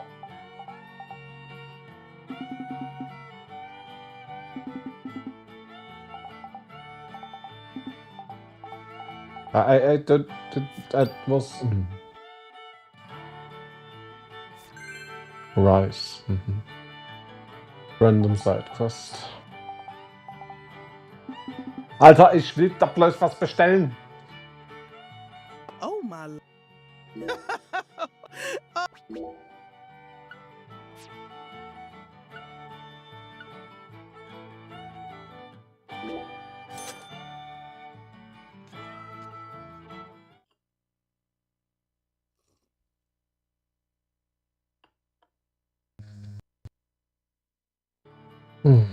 Come back anytime, honey.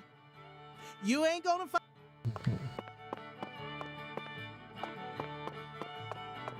How's the invest? Well then.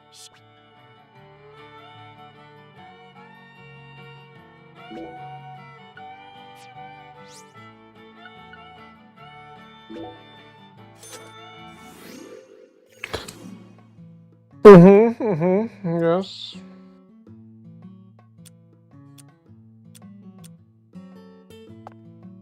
Quite good. Fuck. And Wrightsman, or what was it? Obviously. Oh no, wait. Short of a. Too. Not enough. Too much, I mean.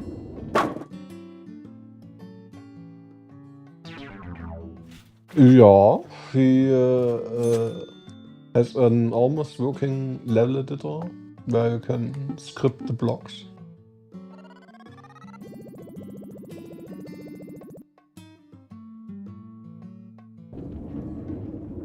Nein! Oh wait, I need the hardest for that strategy. Yeah.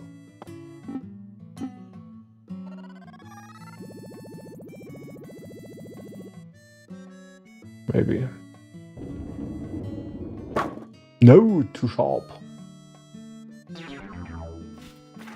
This is the absolute ridiculousness of ridiculous best.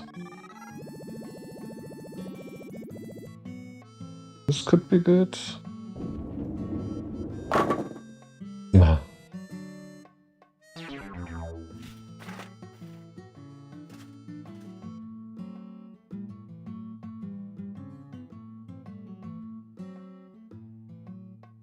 If we want to, I mean, I let him create a meta engine where we can do whatever we want.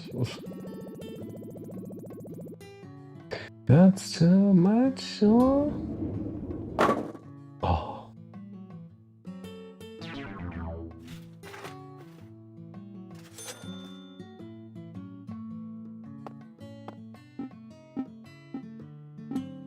It's actually not that bad. Ah, that's bad. Oof.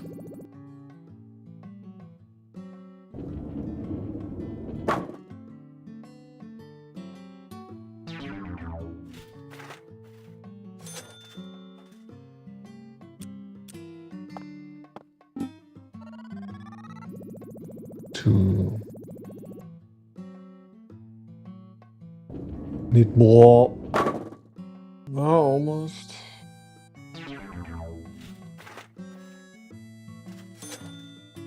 There's just this one which doesn't.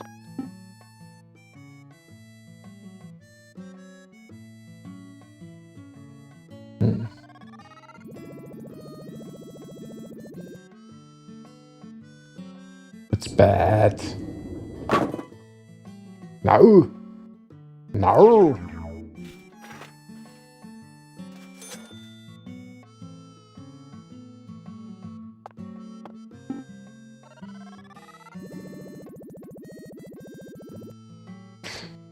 Too much, too much, too much.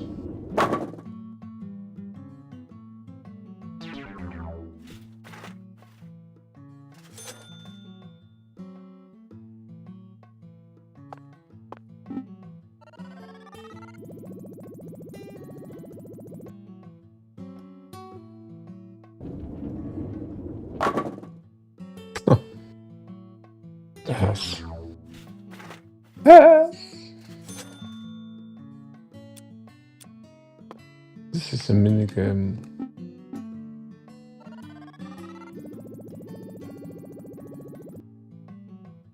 Ah, no, a bit more. A bit more. A bit more of a curve.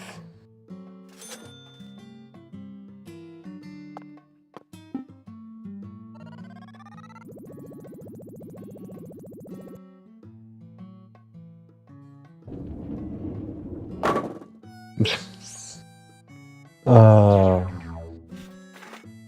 so glued to the floor. I mean, we could.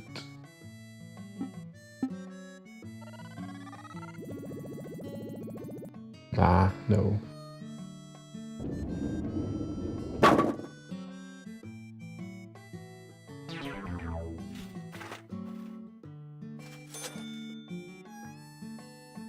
Isn't exactly that one now.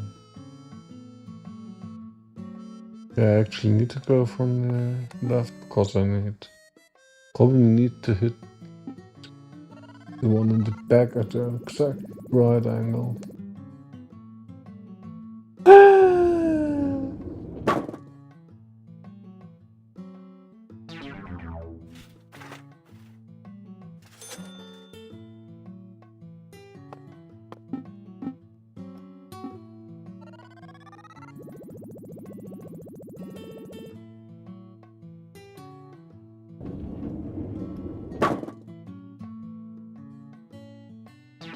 This time morph curve.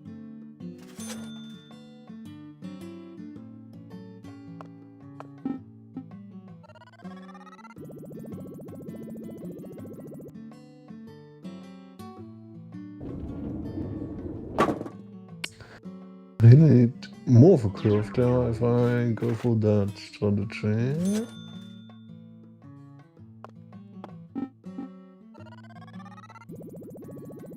Maybe that might be too much. No, oh. Well, it's not that bad.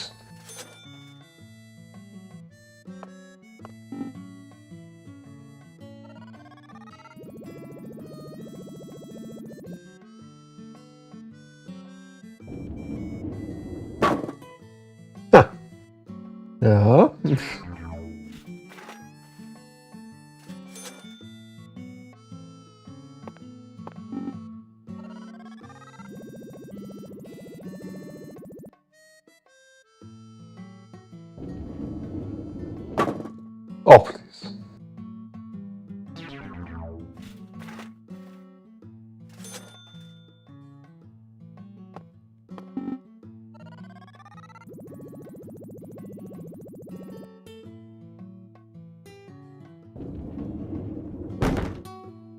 What? Curve?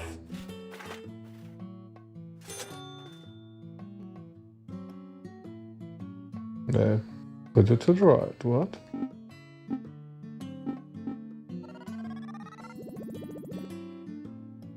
Hang on.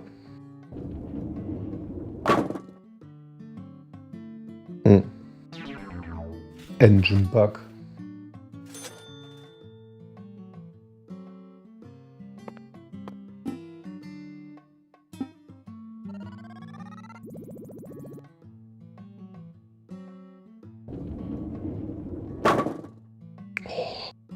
Almost. What kind of question is that? Was?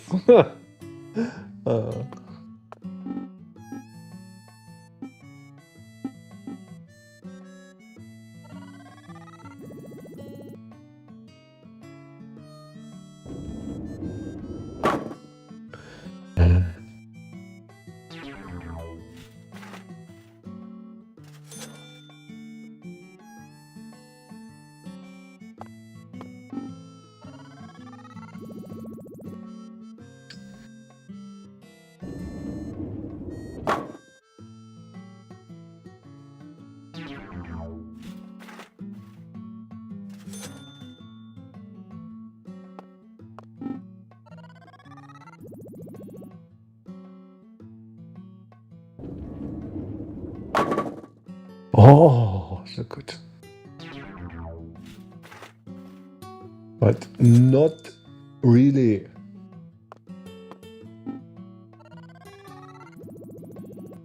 Oh no, no, no, no, no. What? My battery? Ja, gut. Und fix that.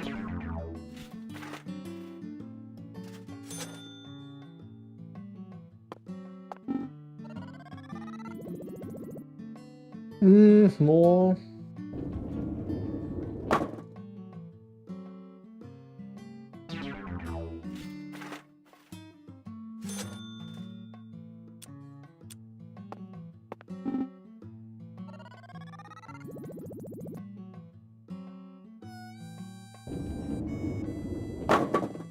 Oh, come on. Just touch it.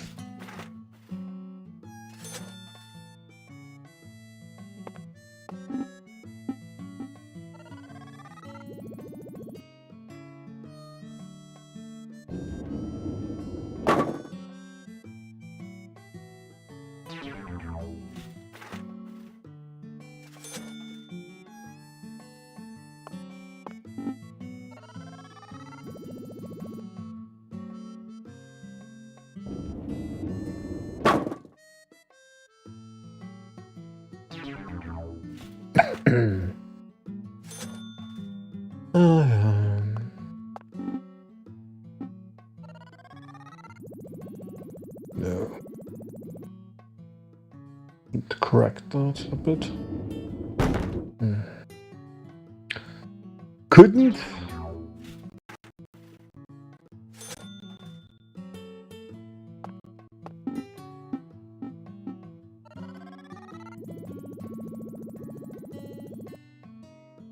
Maybe? Why do you go out, dude? Engine bug again.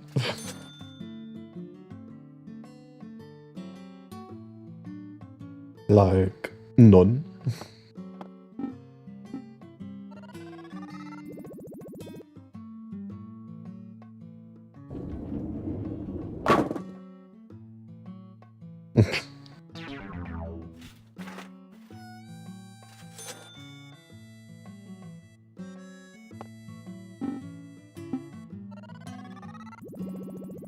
No, not enough, damn it. Ah, actually not that bad.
Das Festhalten.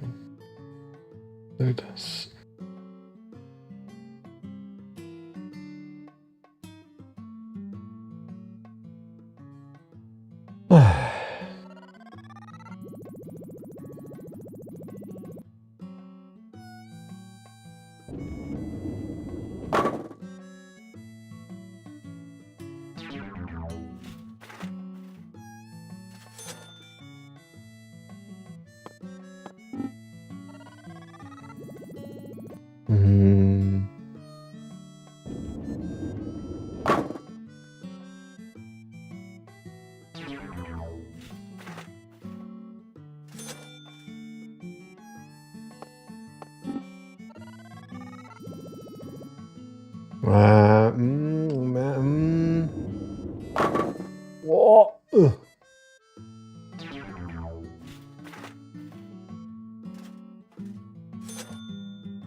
It's really like luck based.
Aim at the second marker from the left. Wait, what? Strong left spin?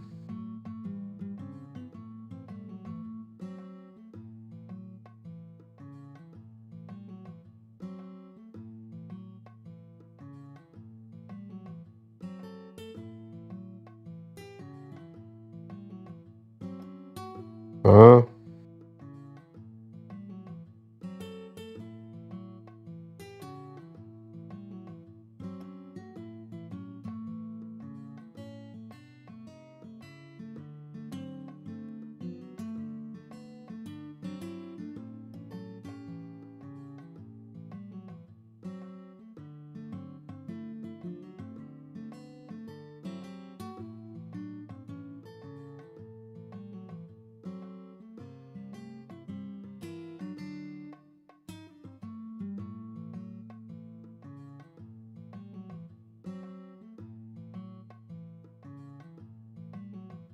Wait, what?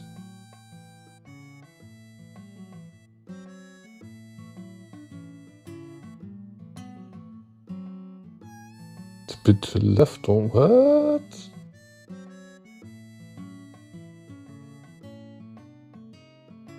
Is this straight? Does he do?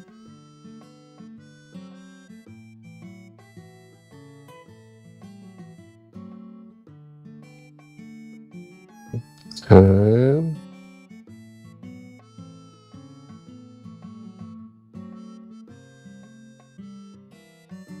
Yeah, that's something completely.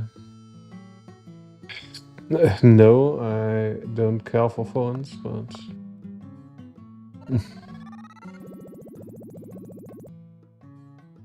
that's too much.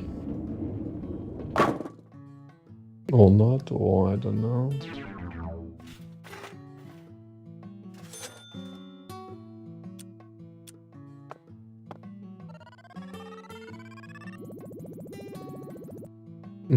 Too much. Maybe.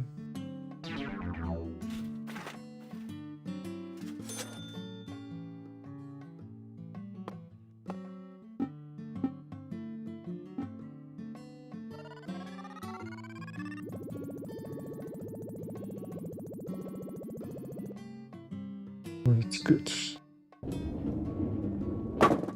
Or not. Whatever that means. You know that I have AR glasses? My space is infinite for my phone.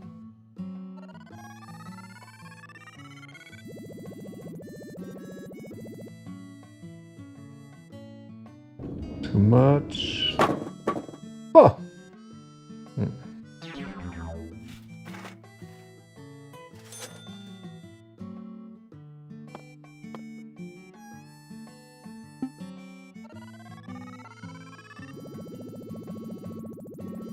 9!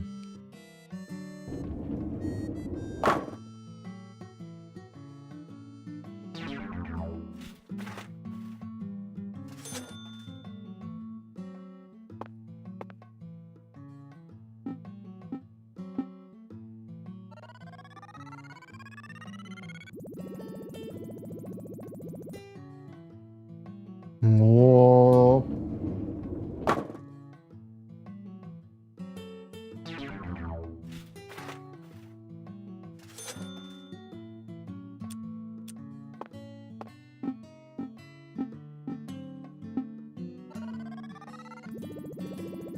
What the fuck was that?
All the way to the right side.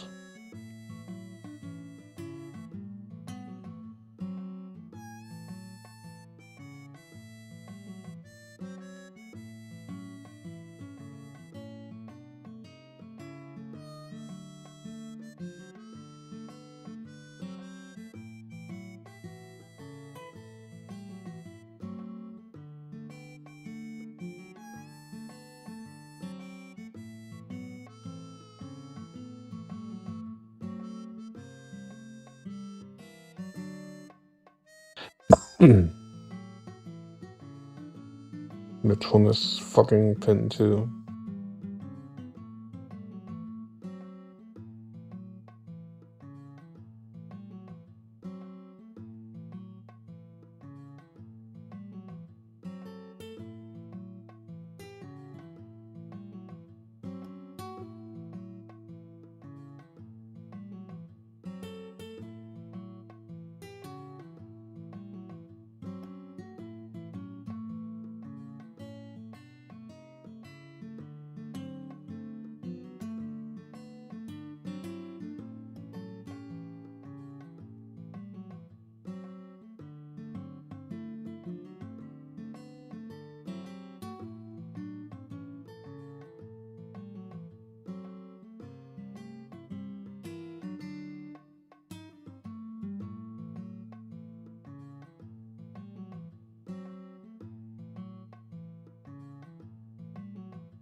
Okay.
Well,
doesn't matter.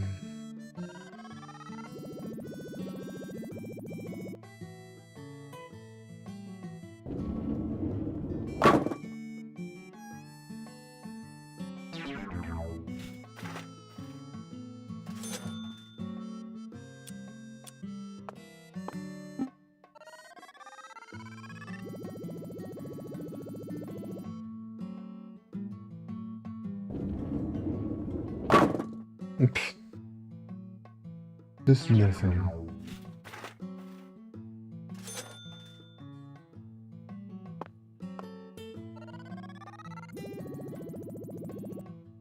No.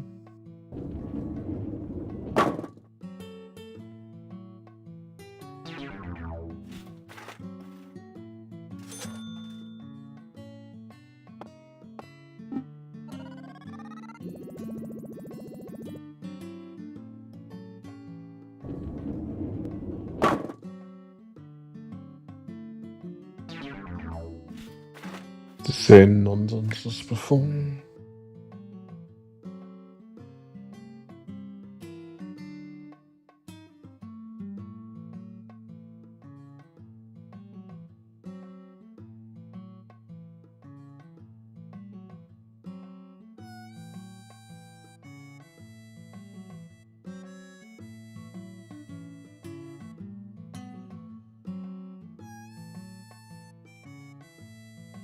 Mm.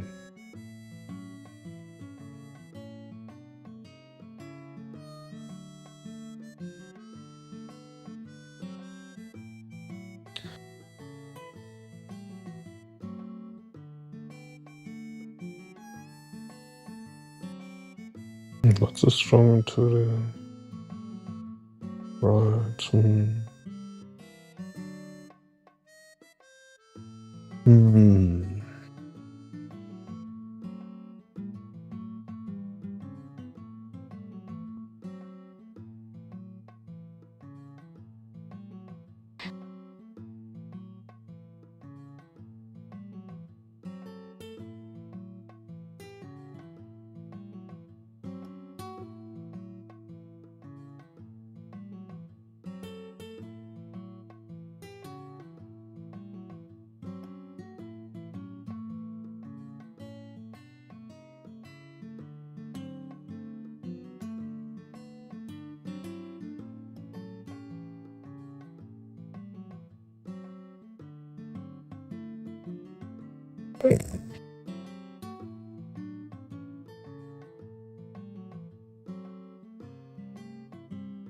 Still the best I can think of.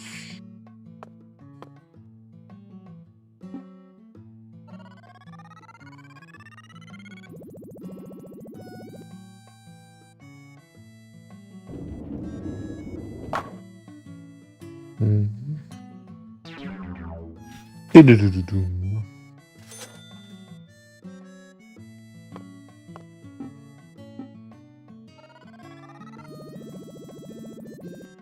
No. Too much? And for that one I even have a talisman. It's just,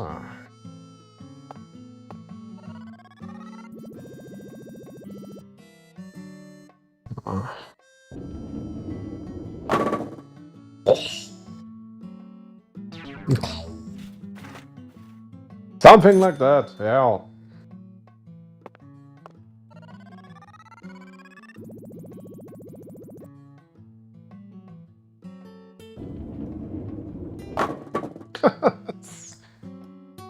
Ah.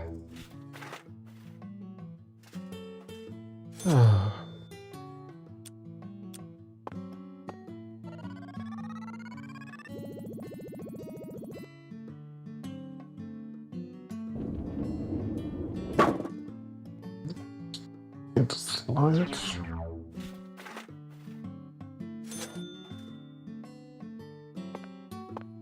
Na. Oh Gott. Nein! Completely wrong.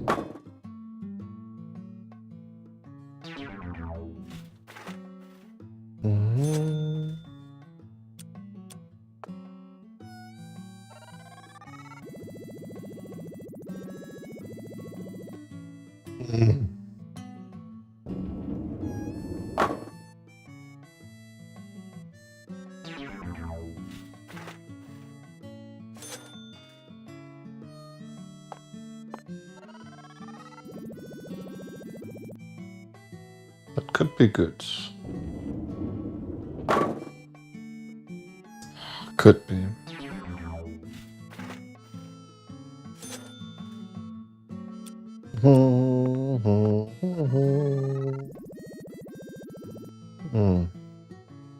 Not enough.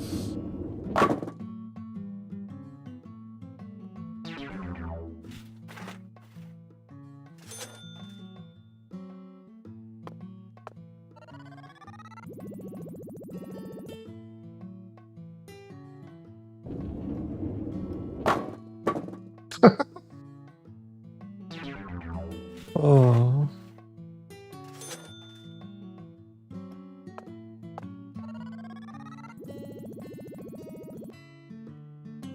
Too much.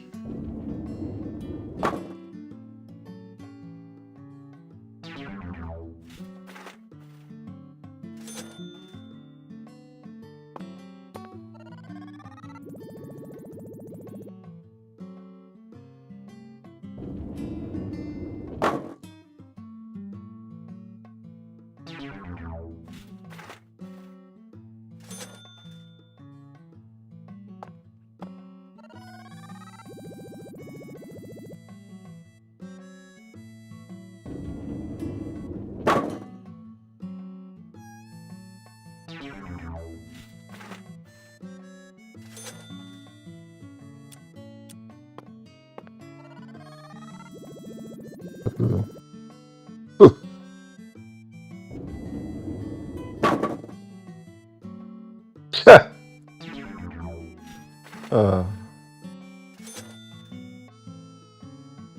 This engine ist wahnsinnig gut.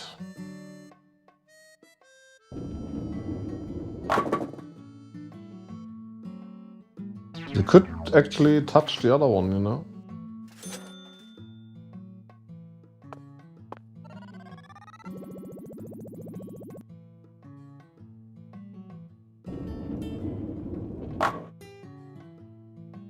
Hmm.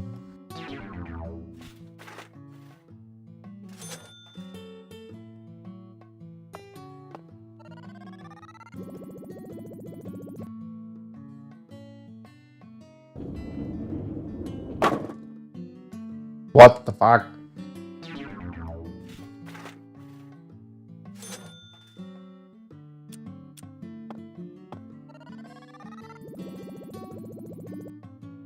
Too much.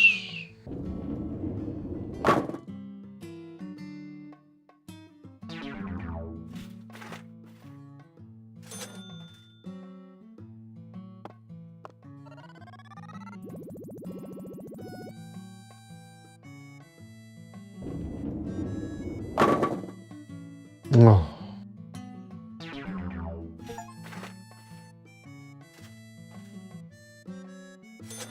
Nice. Nice achievement. God, what's that?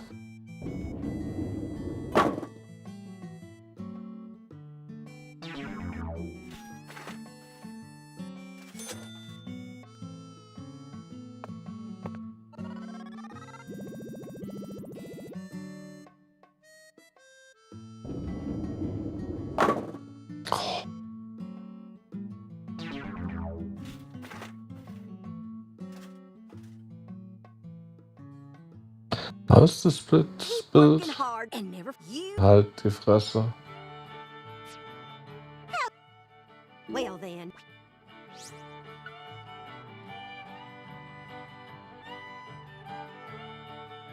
160. Quantum.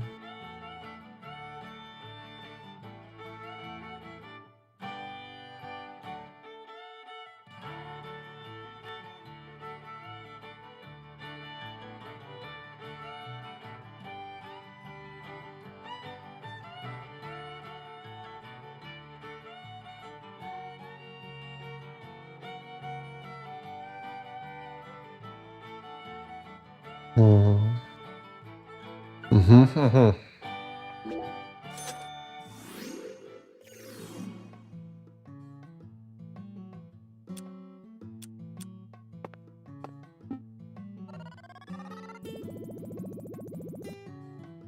Too much.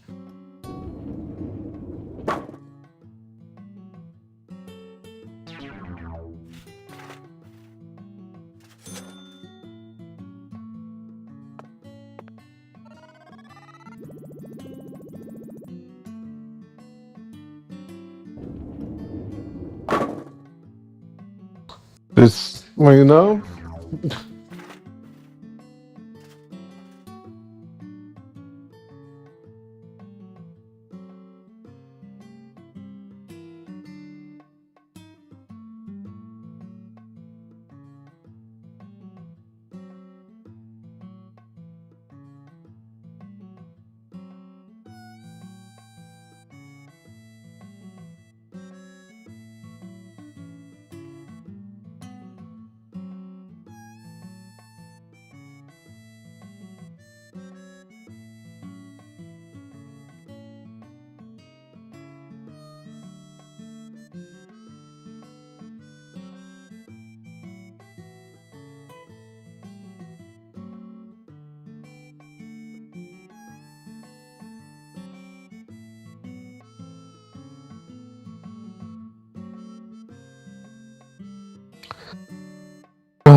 I'm not interested how to get a strike.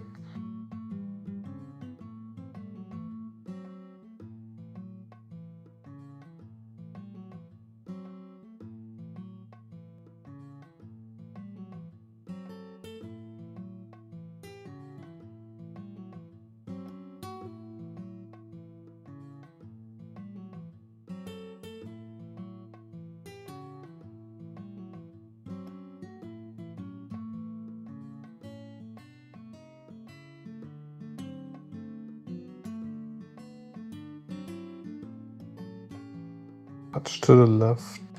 Just. Touch to the left, just.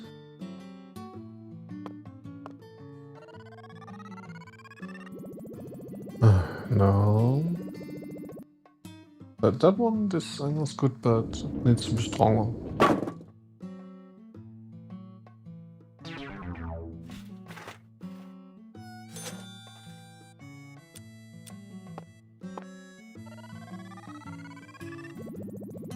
Not that strong. Maybe.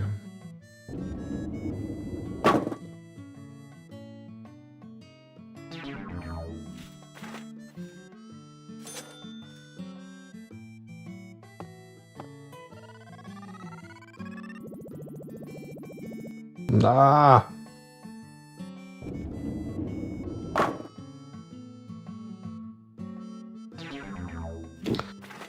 Touch should be good.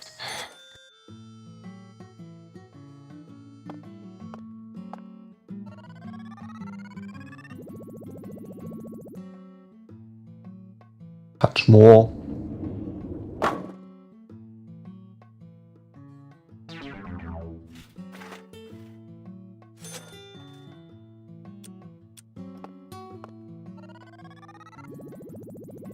Not that much. A bit less.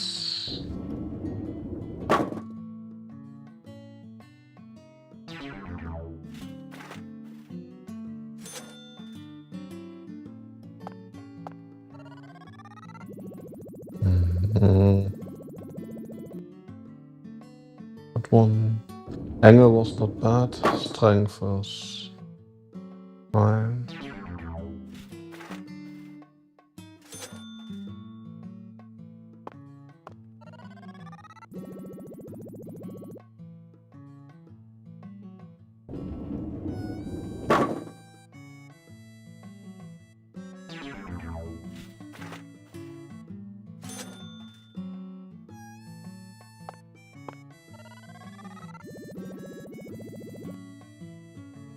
Much.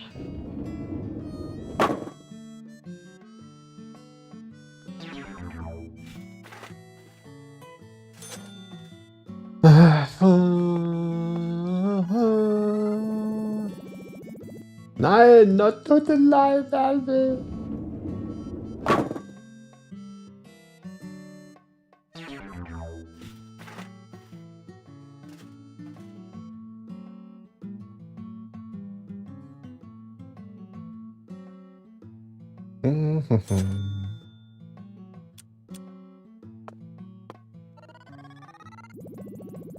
Now, this good strength, down a bit to the left, no? It's not bad. Ah. But maybe, you know...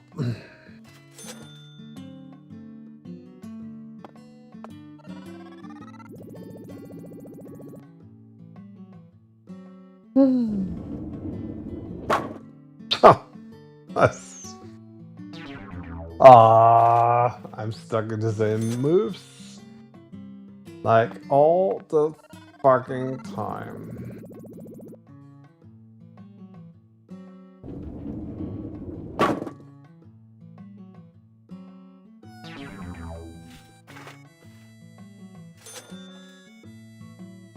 In a real game, I would just go one step more to the left and it would all be okay. Oh! Almost. Didn't did the right thing, it just didn't touch the...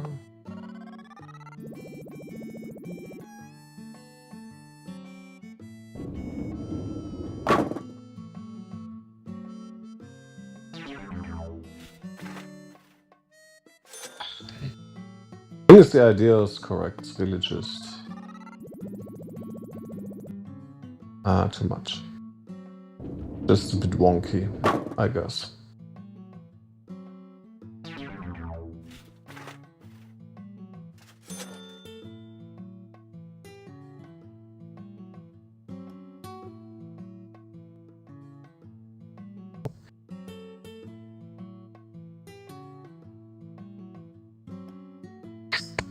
Mm.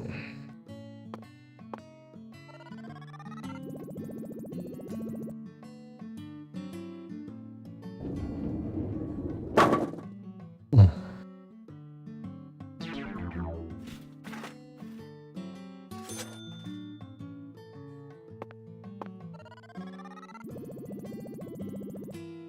Not bad. 3 more.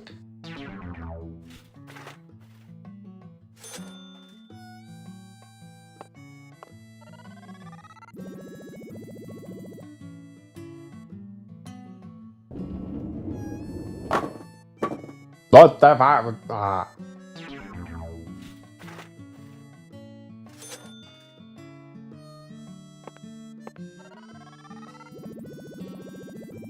Oh, no.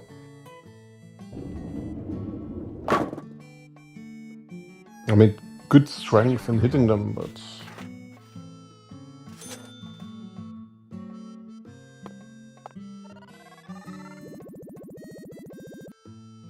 too much.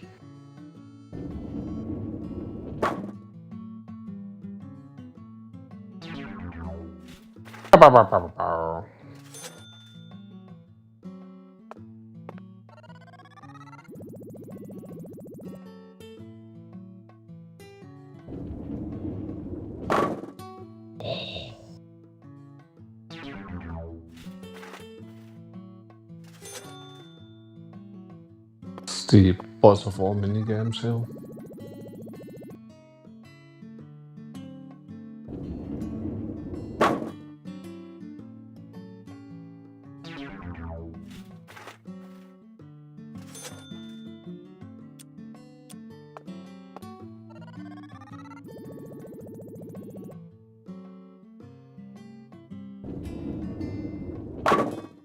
It's so good.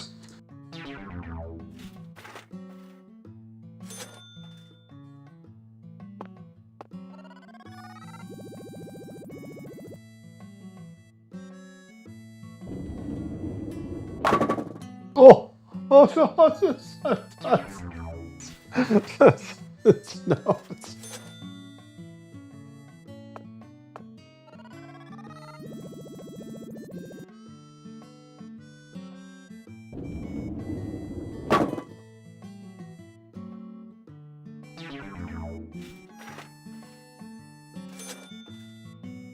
Hmm.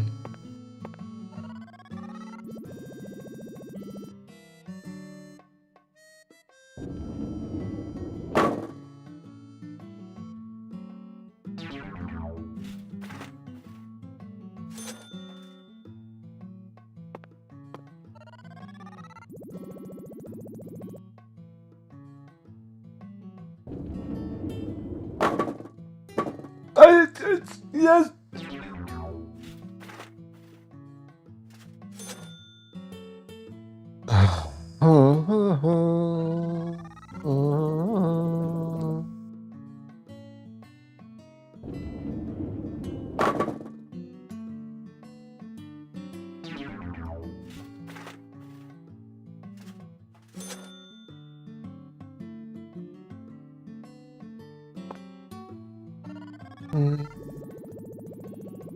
Nine.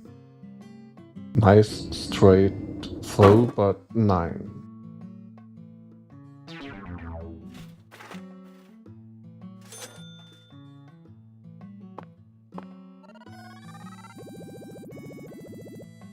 Mm.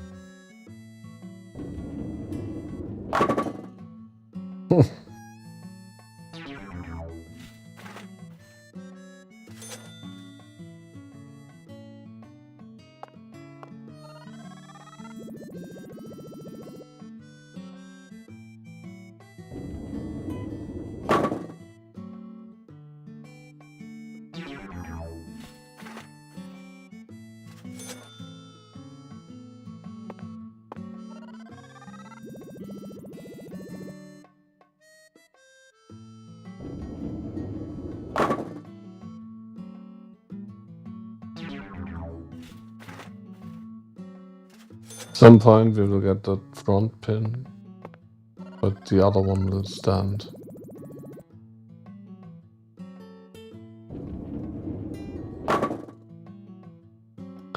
Ah.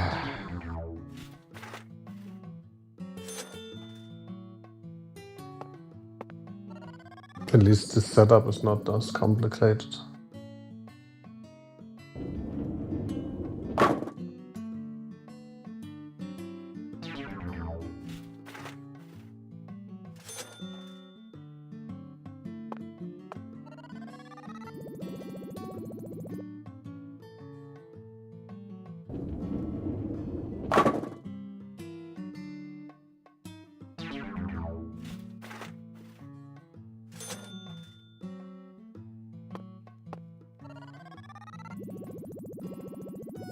What in the fuck should I throw here with that strong move?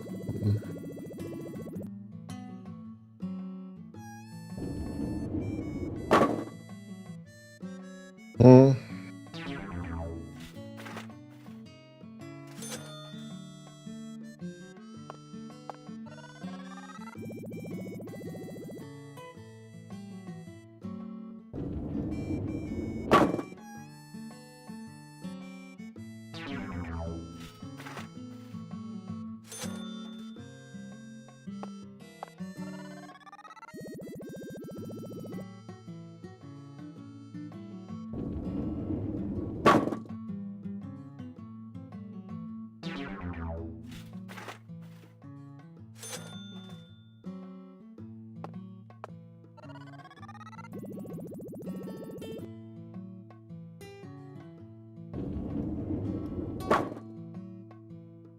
So strong.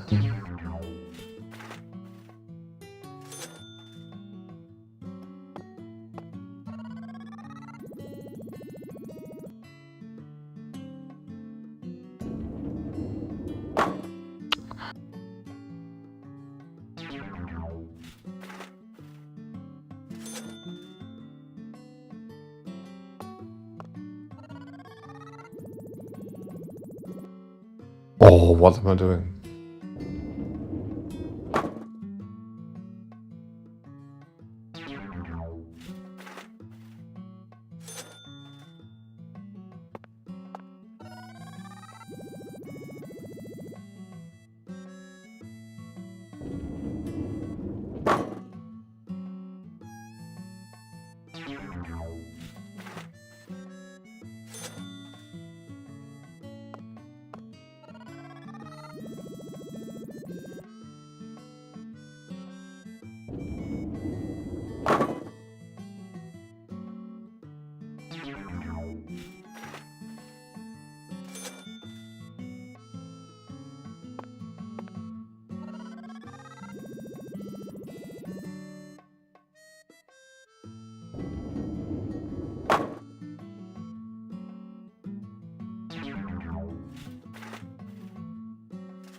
Oh, just touch it.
That one I can do perfectly now.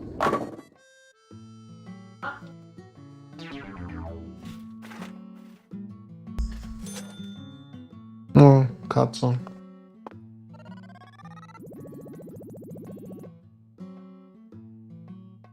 Ist diesmal.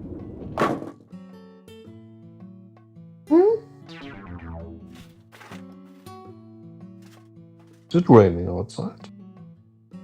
You're completely there.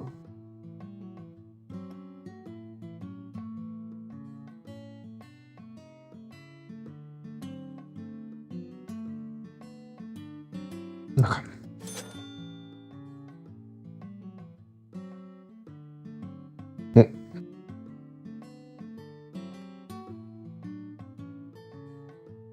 Sorry, cat needs love.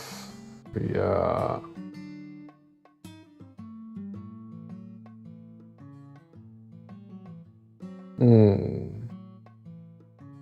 Did you bring some ticks with you again?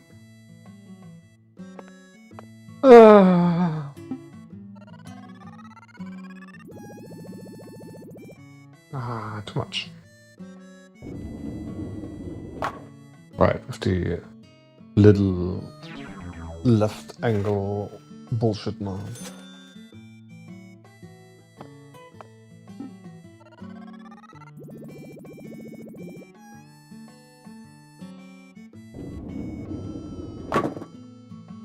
What that really needs.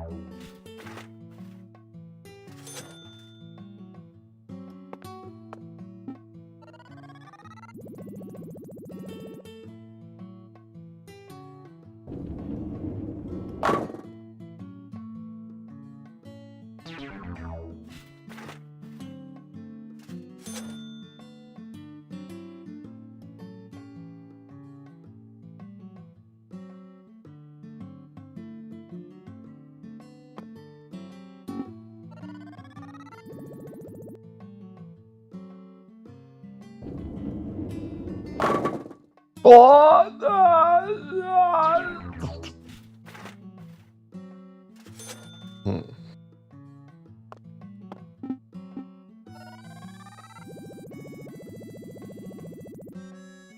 That's not enough, but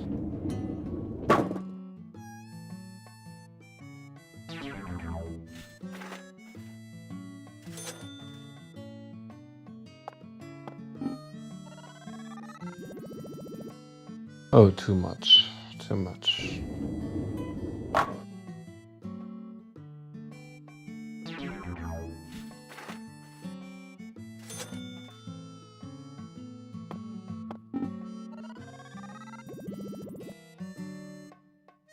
Not enough, I would say, but why?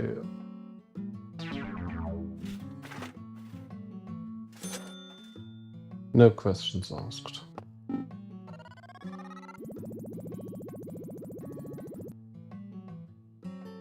Might be too much again.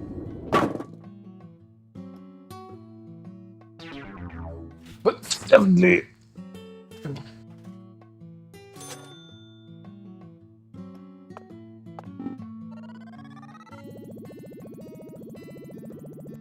Nah, it's not enough for the strength.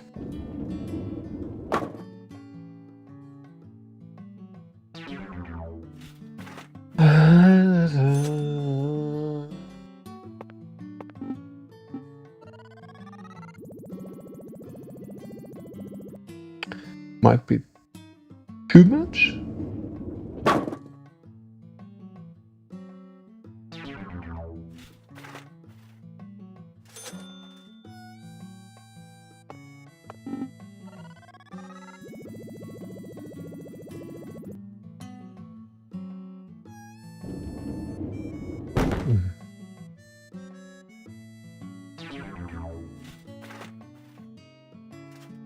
Now I understand the physics is just completely broken.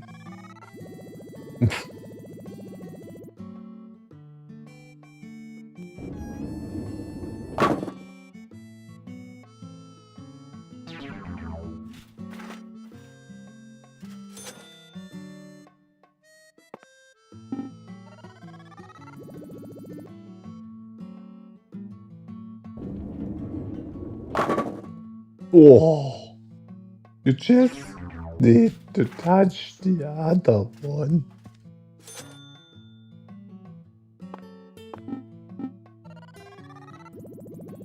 Nein! Abort, abort.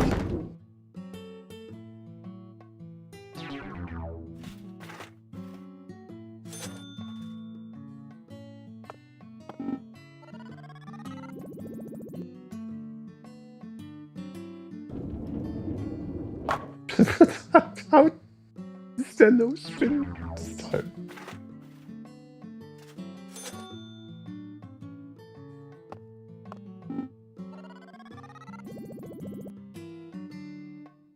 No.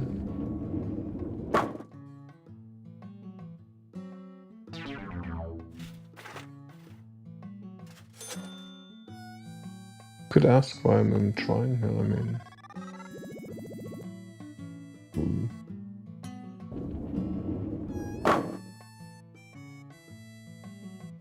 It's not like I need to do this minigame here.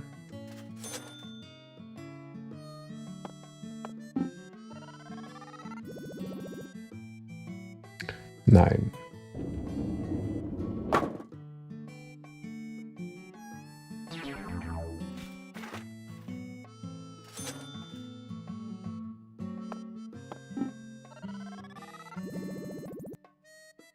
Absolutely nein.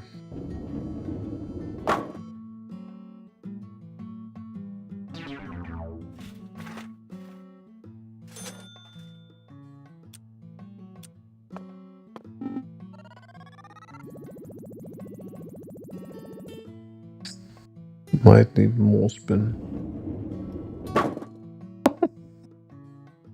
Uh-huh, okay.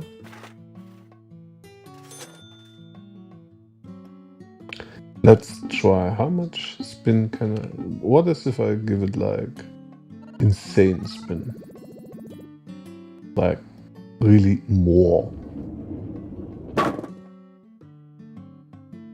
Okay.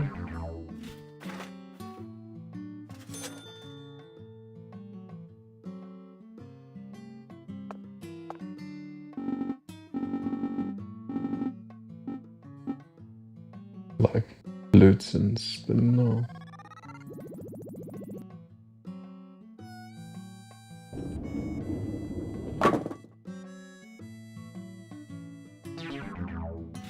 We just try stuff.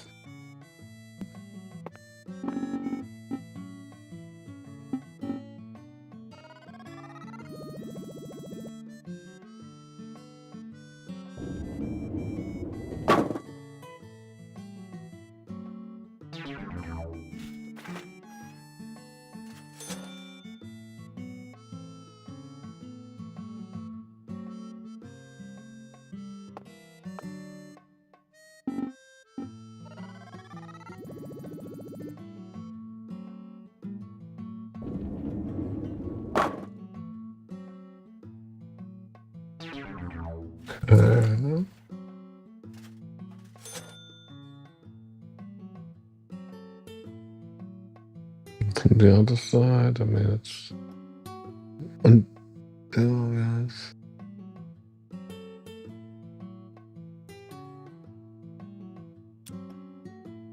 What difference does it make if I use this one?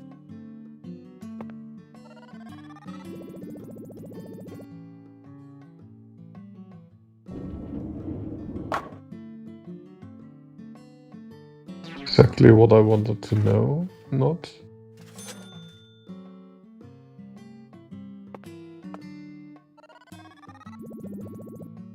No.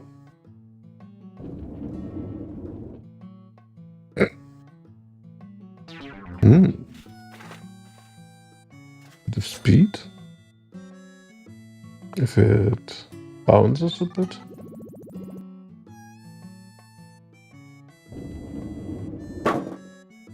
Yeah, it bounces quite a bit. If I hit that one right here now, more.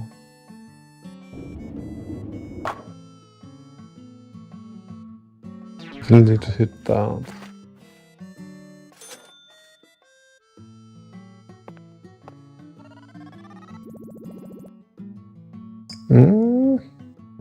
Less maybe? Yes, a bit less. How about a bit less now?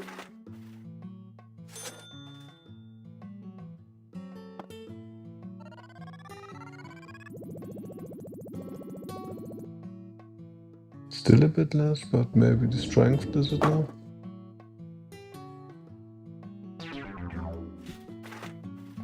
Just burn slide.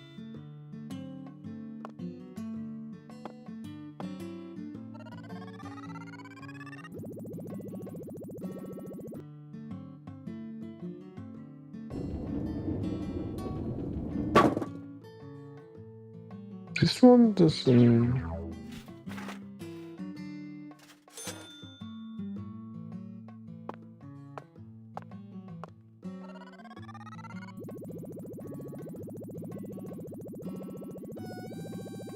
Well, easy.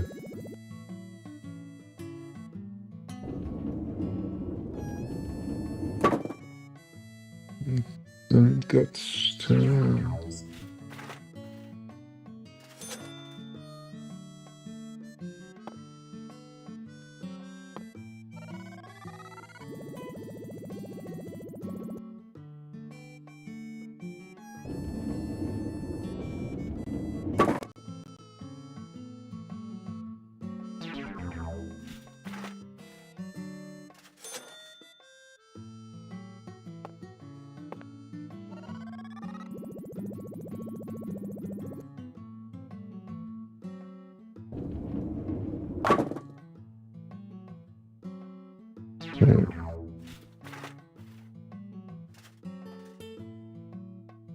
Everything is possible if you have it under control.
Too much.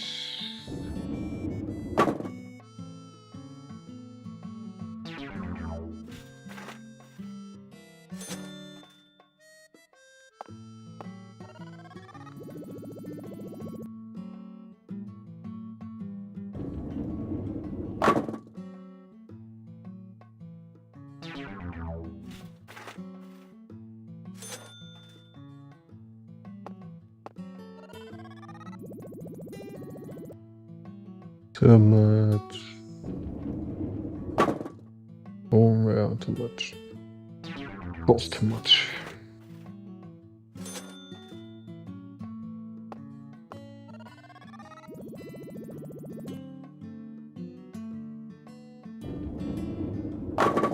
Ah! Yeah! Oh! Oh!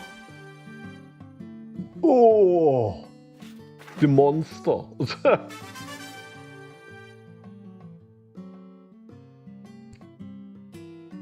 My fucking fuck.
I can't watch The Big Lebowski.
So, that was a totally unnecessary quest to do.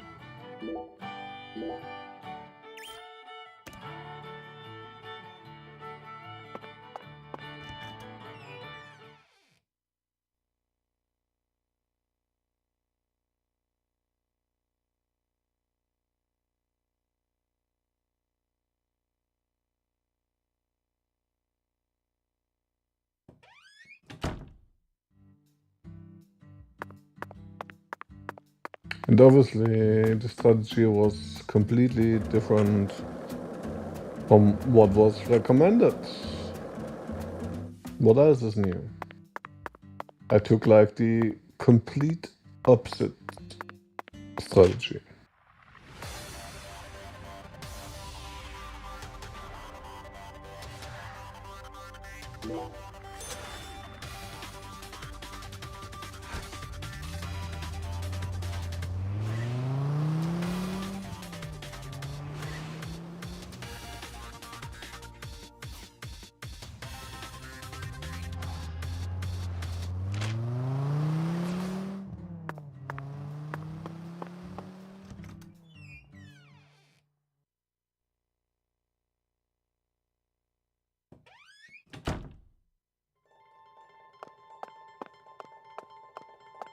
Doth thou Uh, verily?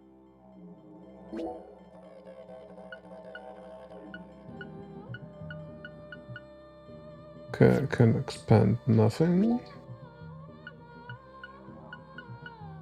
I can enhance nothing. Oh wait, but...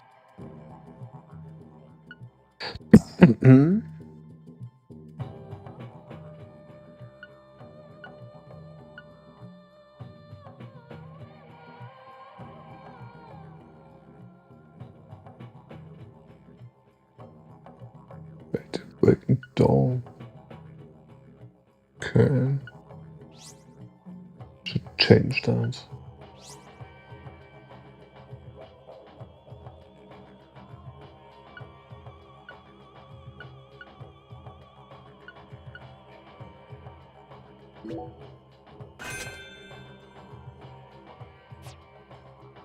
I can see thou hast doth thou seek? No. Go away, go away, go away. Oh, I am not interested. It looks like a new quest, but I'm not interested. Stop talking!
What is a fake soul if you can't even tell what a real soul is?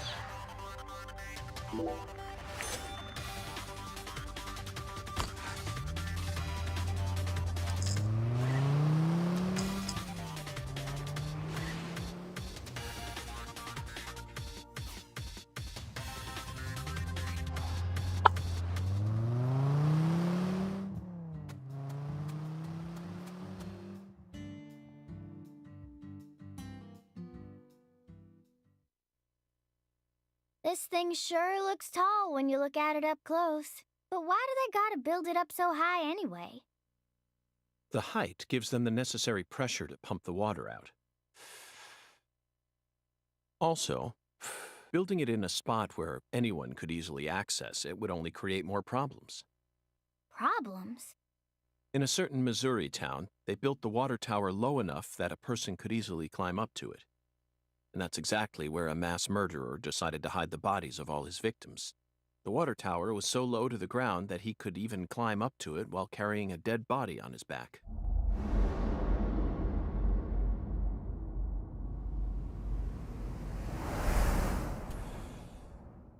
Incidentally, they ended up finding a total of 43 bodies in there. But the part that truly shocked Zach and I wasn't the number of bodies, Patty. What? It was the fact that over the 6 months from the first murder to when the case was solved, that whole time, the townspeople had been drinking the water. Agent York! Look! I think we can climb up from there. Let's go. But Patty, I was just getting to the good part.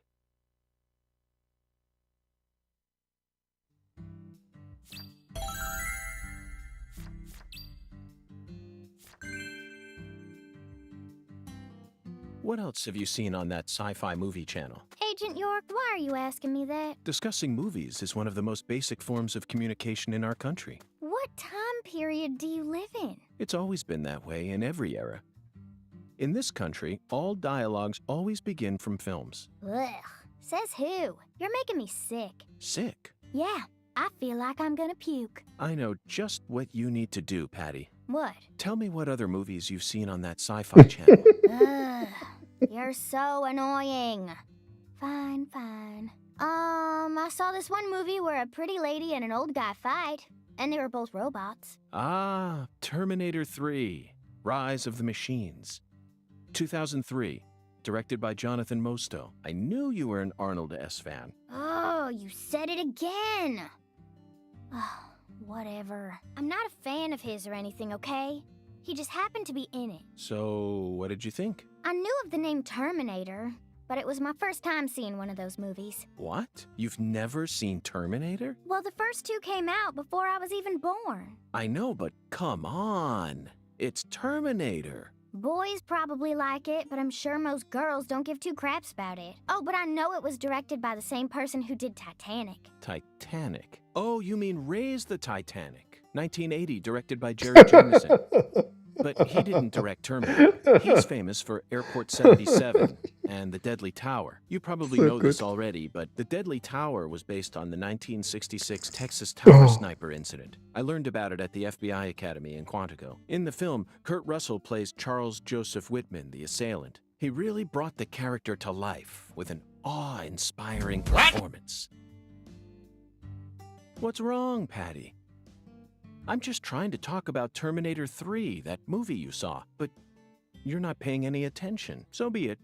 If you're not in the mood to talk, then let's return to the investigation. It's a shame, though. We really wanted to hear more about the films you saw, didn't we, Zach?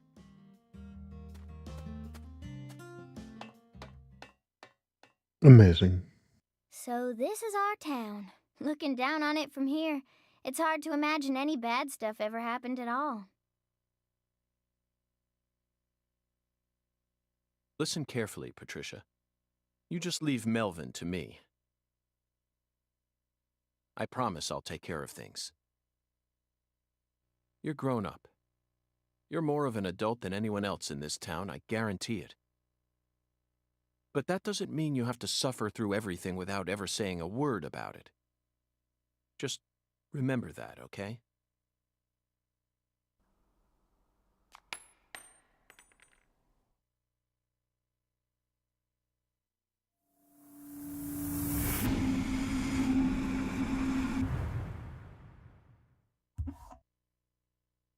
Zach, it looks like the holy Allah hasn't been sucking up water properly. No wonder the shower in our hotel room felt so weak. Patty, who manages this water tower? This is Lucare.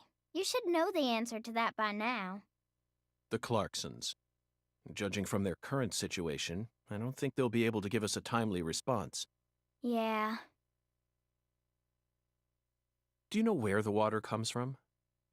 Probably Isaac Lake? That settles it.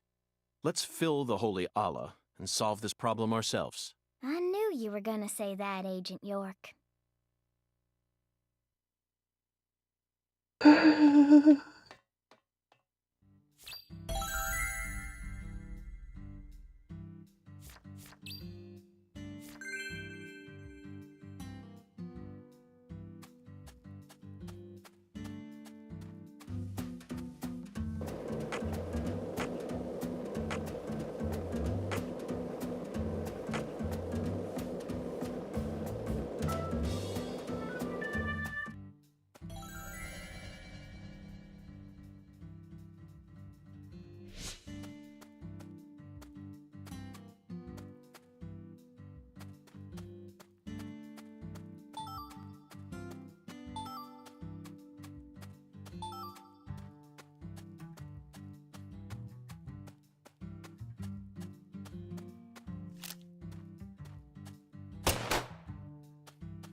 Mhm.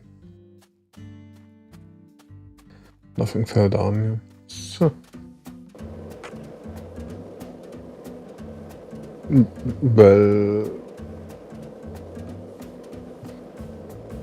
you know that I've played the first one as well, and the first one was really good. First one was Twin Peaks Simulator.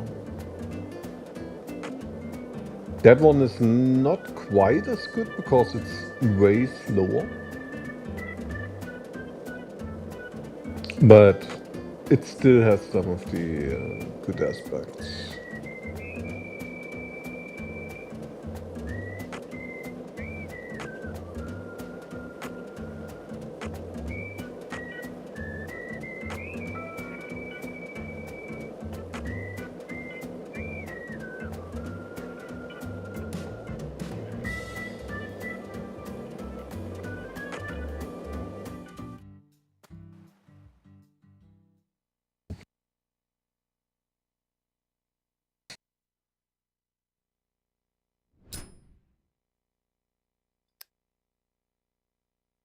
Isaac Lake? That's the name of the former head of the Clarkson family. When he retired, they built this lake to commemorate his career. That's why it's called Isaac Lake.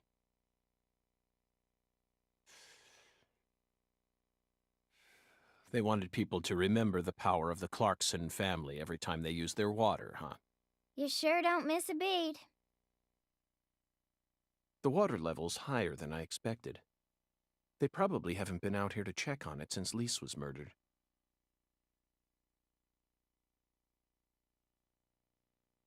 I bet that's where the water gets sucked up into the water tower.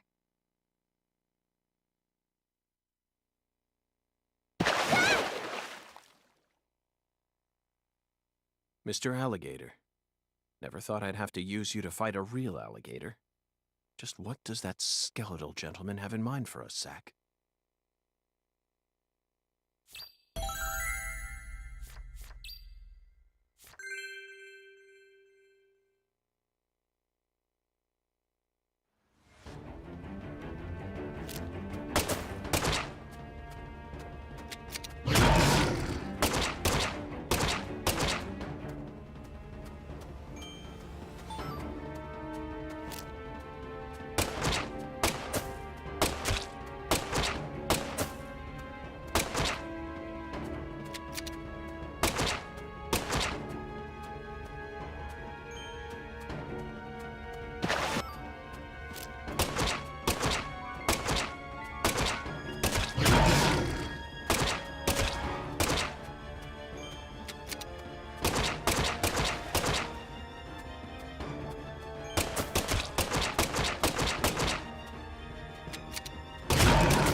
This seems somehow infinite.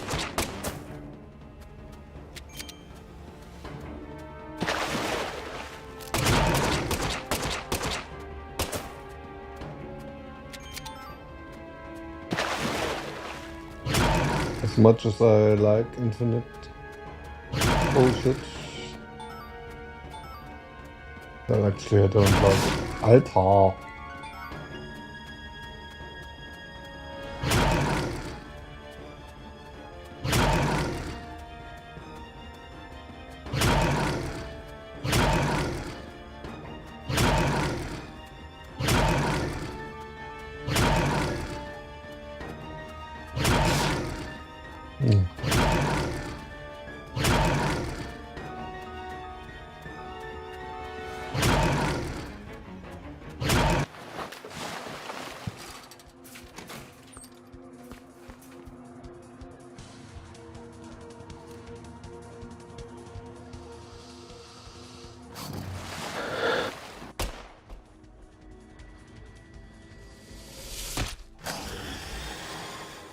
Open the door, Patty!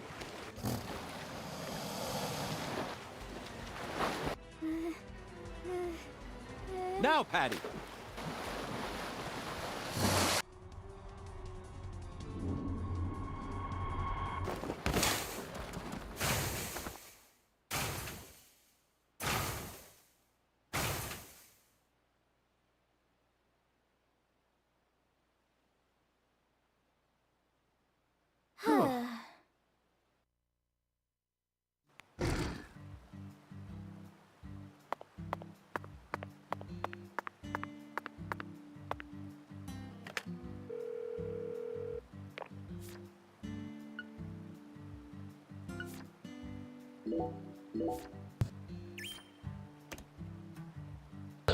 So, give me a short sec. I need to visit the restaurant.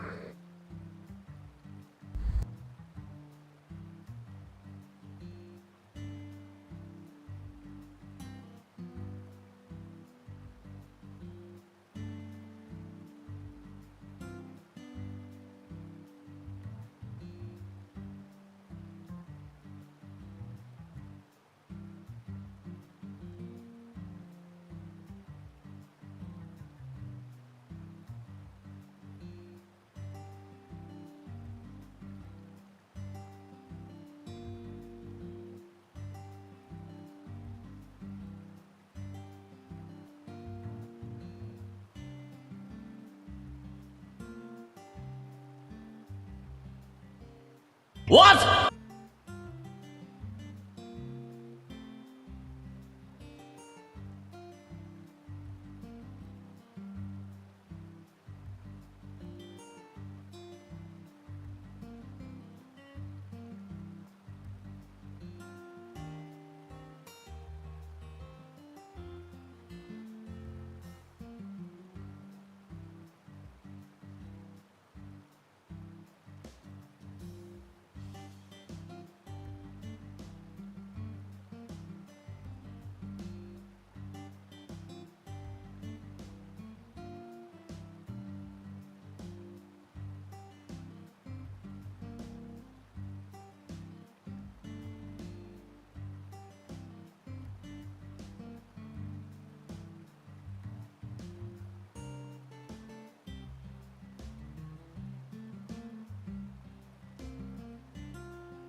Phew.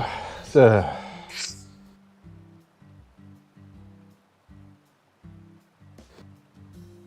So what Platte?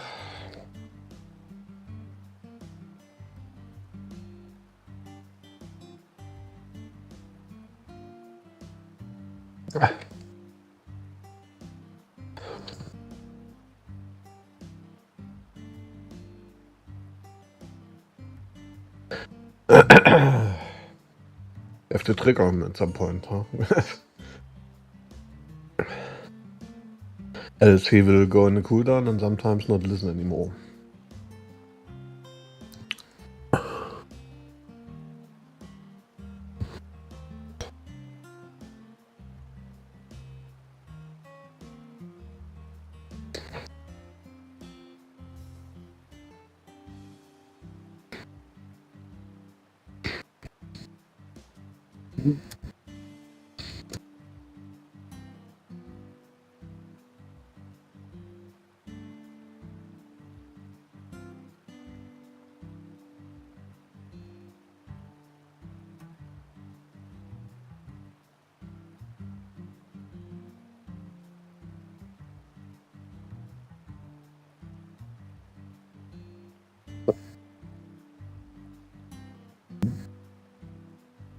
Mm-hmm.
See? Just push him a bit, Vesper, and he will respond.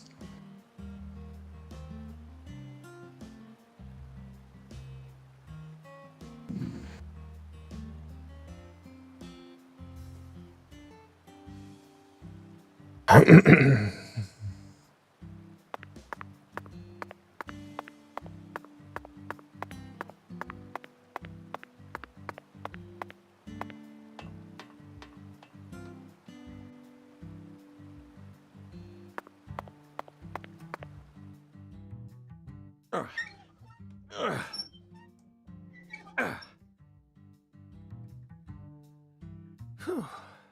Okay, Zach, let's head back to the Holy Allah. We need to confirm with our own eyes that we've completed the Skeletal Gentleman's Oracle. Mm-hmm.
Did you notice anything strange before your daddy went missing? Did he seem different?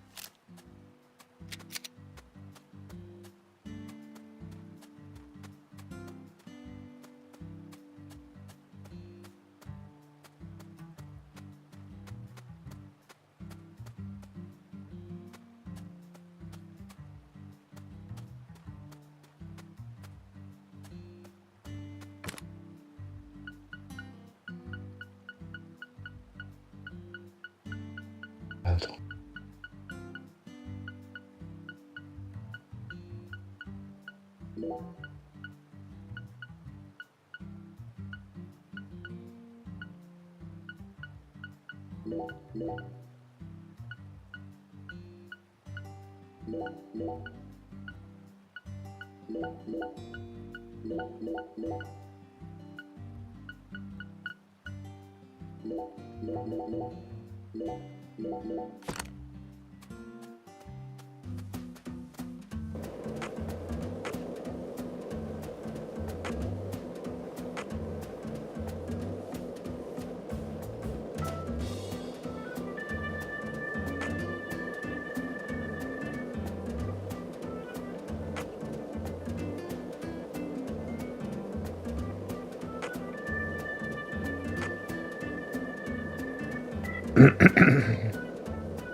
What? A trophy?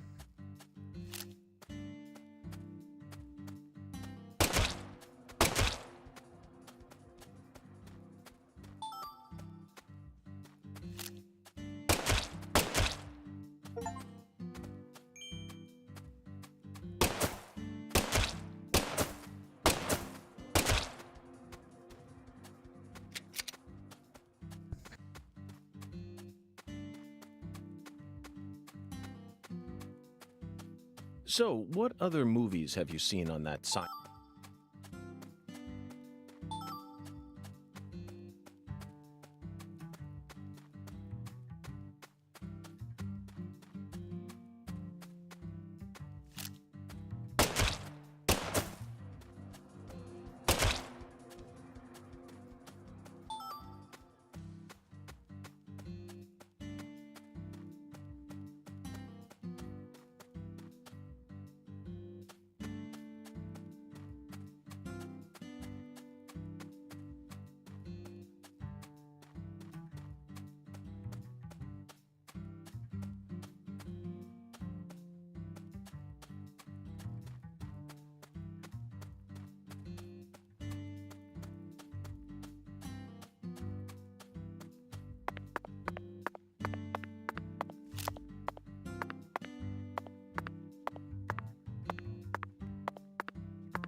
That one should be possible.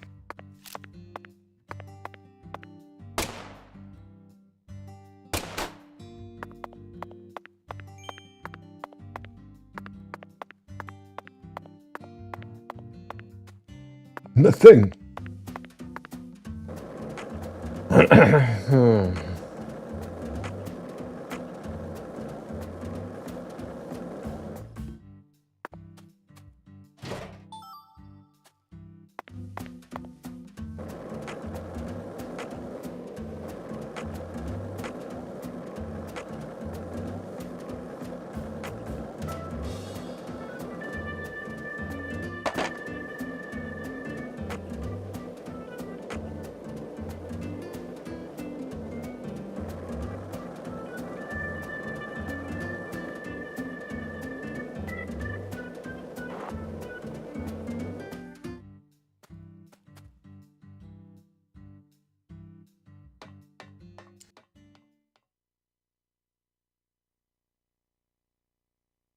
Zach, the Holy Allah is filling up. Looks like we'll be able to take a warm, invigorating shower tonight.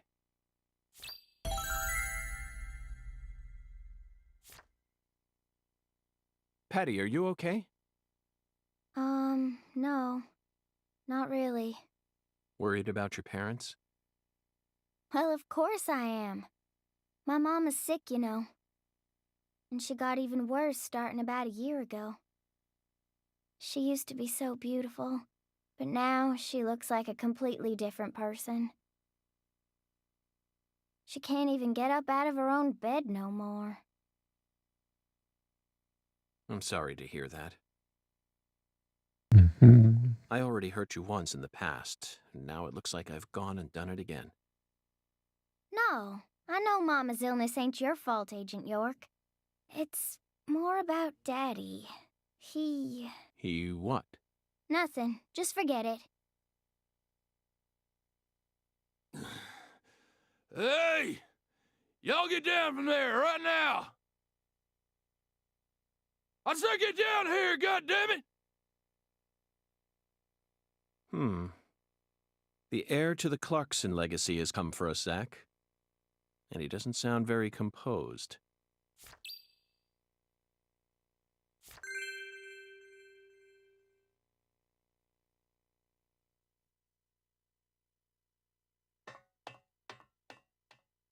You rotten little snakes! This is private property, goddammit! I guess you really do want to throw down with a Clarkson, huh? Get out here! I could arrest you for drunk driving, but I simply haven't got the time. What? What did you say?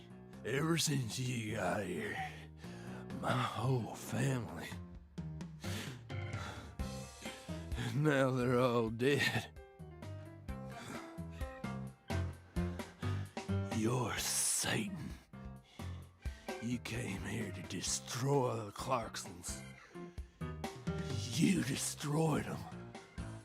Satan. Satan? Not quite, Daniel.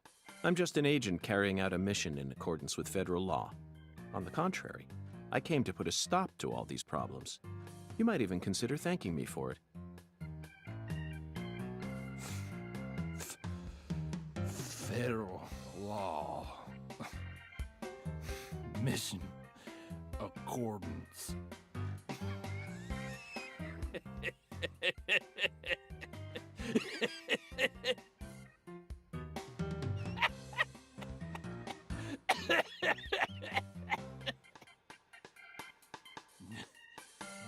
Did you hear that?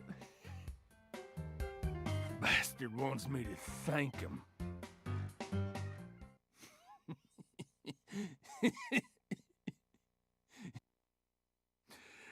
I lost everything.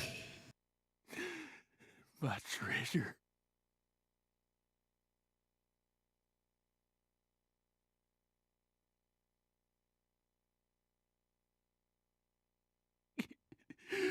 At least my old baby girl. I don't know. You reap what you sow. God damn it.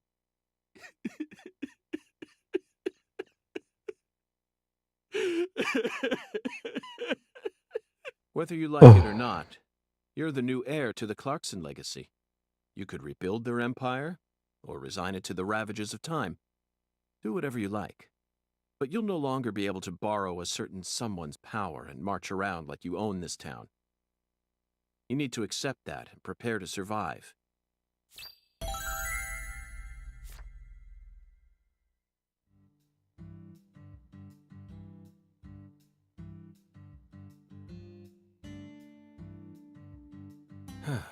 Zack, it's no use. The skeletal gentleman is a strict one, that's for sure. We're going to have to figure out what the giant lady's finger is if we want to continue on with this oracle. Lady's finger. Lady. I'm at a loss, Zack. The only thing that comes to mind is a certain lady in glasses who displayed her middle finger to a truck driver.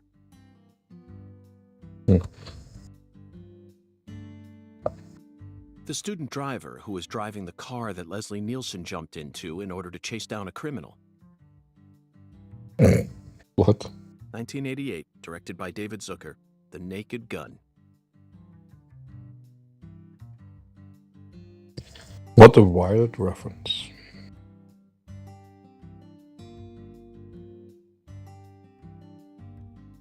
That car chase was terrific. It felt like we were watching one of our own car chases from the real world. That director must have gotten some advice from actual police officers. Otherwise, there's no way he would have been able to film such a realistic chase. Hey, Agent York, can I say something? If you're looking for ladies' fingers, you know that's another name for okra, right? Another name for okra? Yeah, okra's pretty common here in Louisiana, so most people know about its other name. Huh. Okra. My talented assistant strikes again. You solved the oracle instead of me. Let's hurry over to the okra farm at once, then. And find the biggest piece of okra while we're at it. Hey, Agent York. The key word is giant, so it must be rather large. I'll bet it looks positively grotesque, Zack. And just imagine the stickiness. Ooh, I think I'll refrain from taking a bite. Hey, Agent York! Our town doesn't have an okra farm. No? Okra farm? Relax. Just follow me. I reckon I know where we're supposed to go.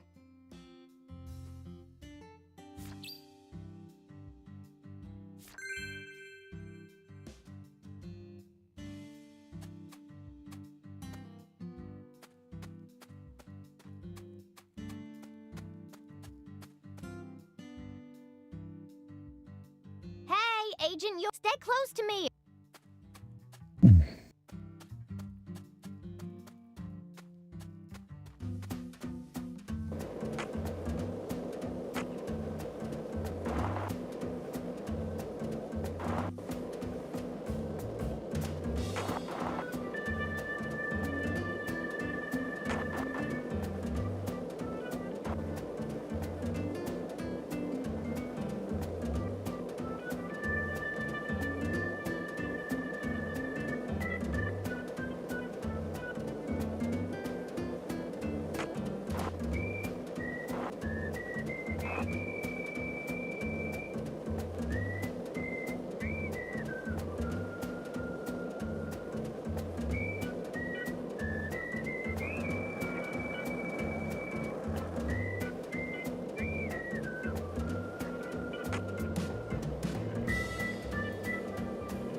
It's so exciting.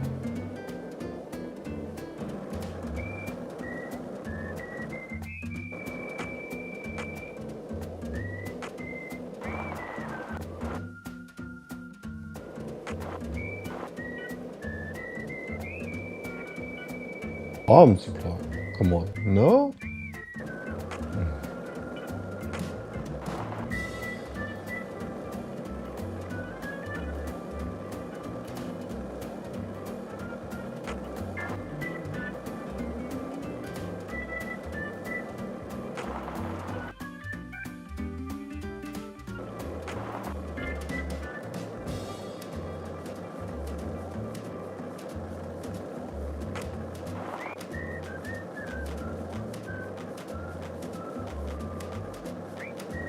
More farm supply. This town has a lot of farm supply. Girl, do you know where you're going?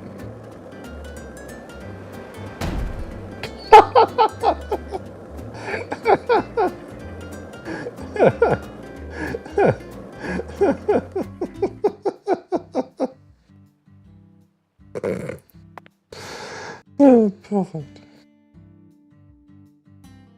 This is the giant lady's fingers, Okra Boy. He's kind of like the town mascot. Okra Boy. You're right. No matter how you look at him, he really is a giant lady's finger. But Patty, there's no okra farm in this town, is there? That's right. Then why did they choose Okra for the town mascot? Good question. He's been here for as long as I can remember. Daddy said he remembers Okra Boy being around when he was a kid, too. The plot thickens.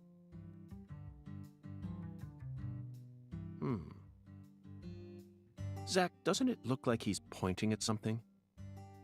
Let's follow that white glove.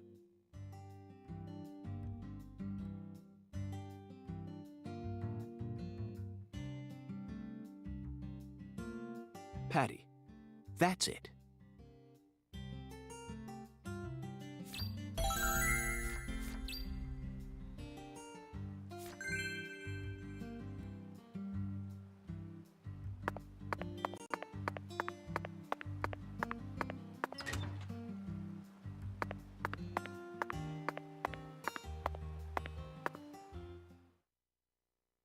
So this used to be the control device for the drawbridge, but it looks like its insides have been replaced with something else.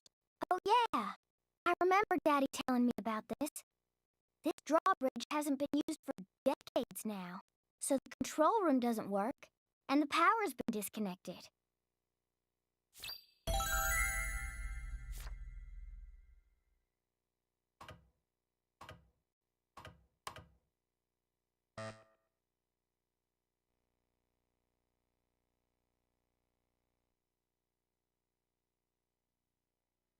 A password that requires 3 letters? Looks that way. What's this, then? There's an H on the top, bottom, and left sides of the leftmost panel.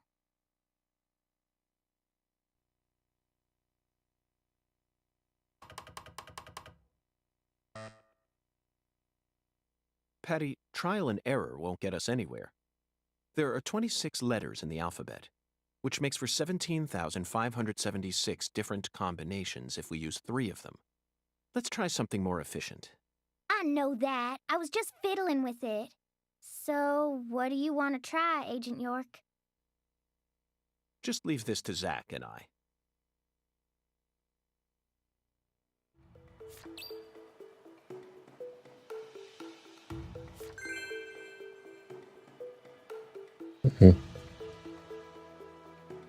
Zach, this password may look complicated at first glance, but you needn't worry. This is a chemical formula, a challenge from Professor R. The H that's tattooed all over the leftmost panel stands for hydrogen. In other words, the leftmost panel represents the molecule you get when 3 hydrogen atoms merge. All we need to do is figure out which chemicals go in the remaining panel. Try reviewing what we know. We spoke to the 17 comrades who saw the birth of New Orleans, filled the Holy Allah, then found the giant lady's finger pointing toward the entrance to the Forbidden. After we met the 17 comrades, we encountered that ominous red tree. There was sap dripping out from the red tree's trunk, wasn't there? That must have been a metaphor for wood vinegar. Then, in order to fill the holy Allah, we went to the reservoir. The water tower represents a distillator, and the water represents coolant. Wood vinegar, distillator, and water, Zach. Figured it out yet? The chemical formula is CH3OH, methanol. It's got to be COH, starting from the left in that order. Methanol is highly flammable and used as the base ingredient in formaldehyde. This has Professor R's name written all over it. That oracle really sent us on a roundabout mission this time. It almost feels like we're playing a video game here. Talk about stupid.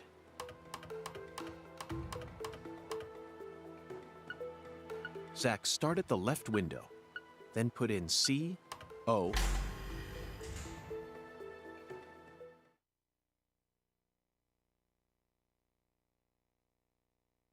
Put in whatever he tells you. What a game. That must be the entrance to the Forbidden, Zach. You can't touch that! Smarty pants scientist said no. Avery Smith. Drawbridge don't work no more. The machine... You're right, Avery, but don't worry. I got permission to touch it. Permission? That's right. Permission from the President of the United States. The President? Oh, he's a smarty pants. Okay. I didn't see nothing. Yup. Won't tell no one neither.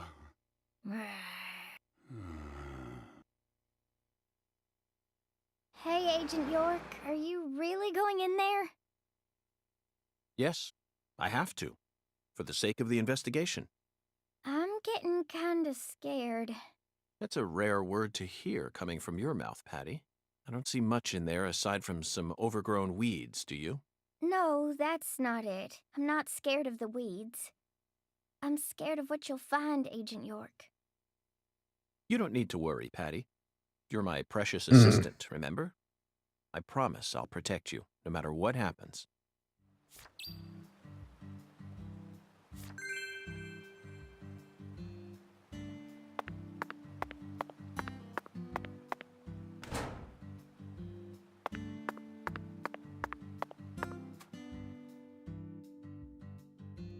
Patty, the truth is, when I first saw Okra Boy, I remembered something horrific. The most evil monster I've ever seen, in fact. A monster?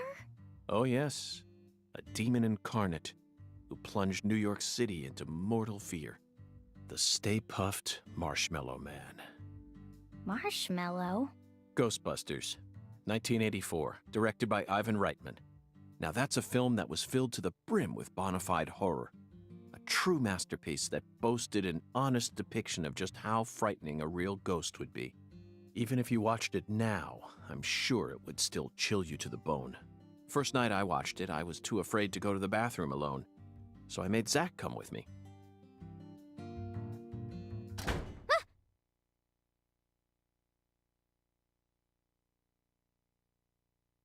The door.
Hallo?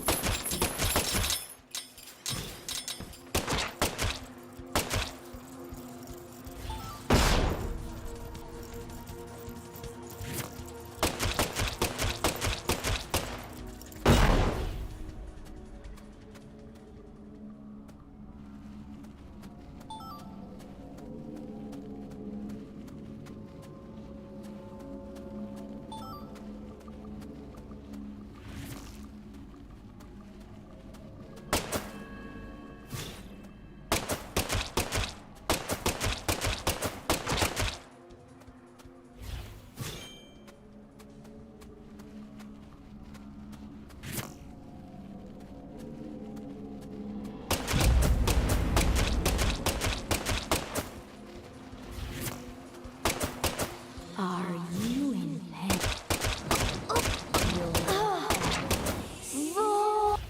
Your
Zach, I think we found a laboratory.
A research log. No, it looks more like a journal. Look, Zach. This belonged to Lena Doman.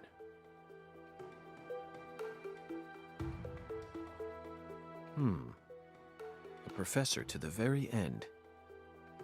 This book is filled with all sorts of detailed notes.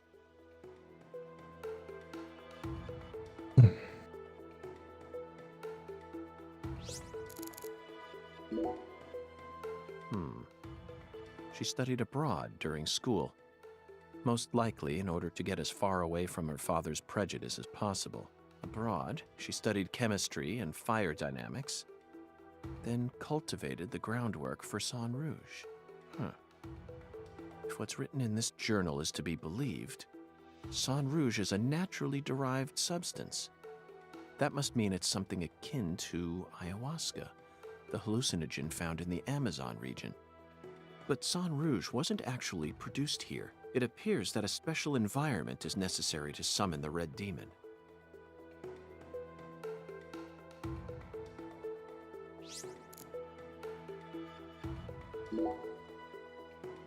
Zach, look at this.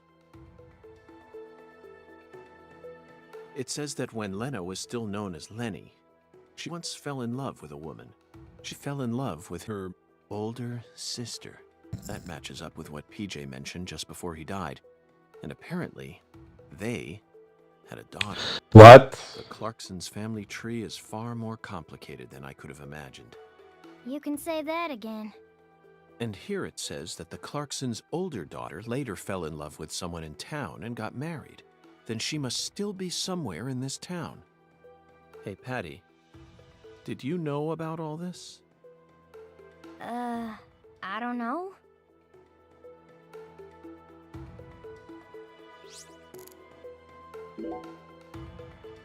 This entry is from right after she became Lena. Zach, what could this mean? A salesman passing through town gave me an epiphany that changed my life. She didn't create Sang Rouge until after she met this person. And from that point onward, she started fanatically worshipping someone.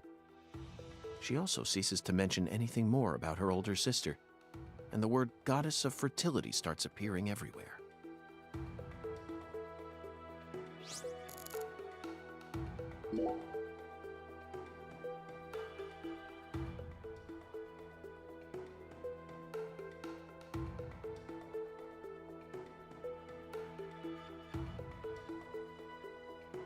The final entry, written just before she headed to the Clarksons' house.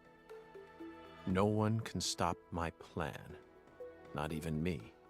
My only worry now is P. I only pray the Fool King can stop him.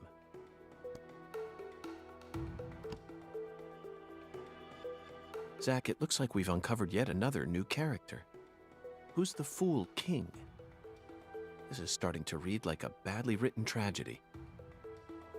And P. It appears that Lena's worried about whether or not the Fool King will be able to stop our investigation and successfully murder this P character. P. Philip? Or Professor? Or Patricia. No. It can't be. Oh. Whew.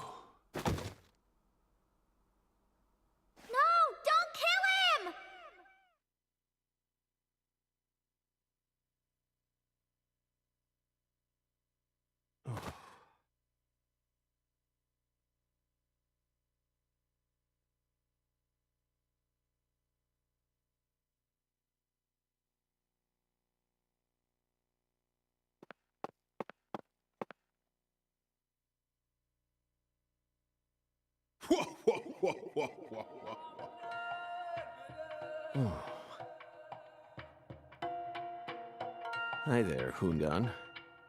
Long time no see.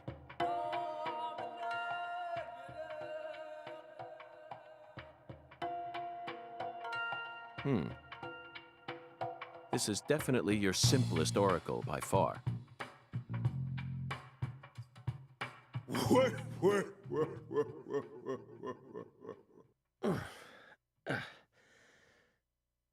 Patty. Now it all makes sense. Zach, we need to hurry back to the hotel and put all this in order.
We found many new truths hidden in Lena Doman's journal. And some of them went far beyond our wildest dreams.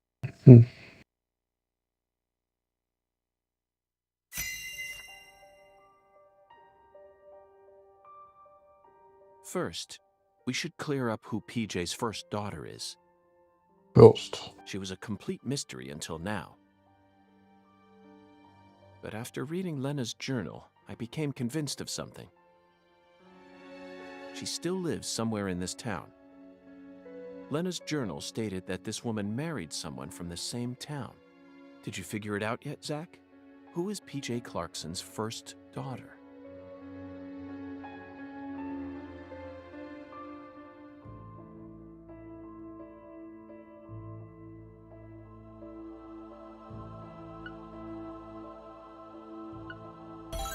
Yes, Melvin's beloved wife and the most beautiful woman in town, Candy.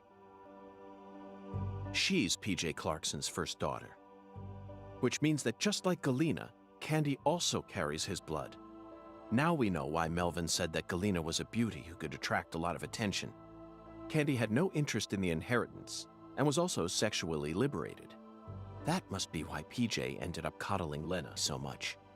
Candy is supposedly sick, but she's now become a key person in our case. She must be why Melvin's gone missing. Melvin's beloved wife, Candy, committed a transgression in her past. Zach, what was it?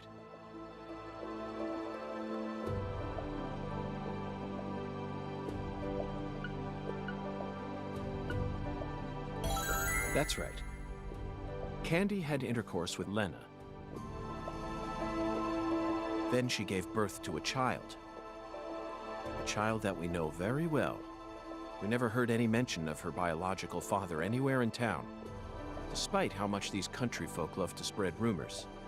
I knew there had to be some secret connected to her birth, but I never thought it'd be something like this. It's beyond anything I ever could have imagined, Zach. Next up is the Fool King, Zach. All you need to do is pick out the person who acted most like a fool when we encountered them. Honestly, the answer is clear, and it's a painful one to accept, isn't it, Zach?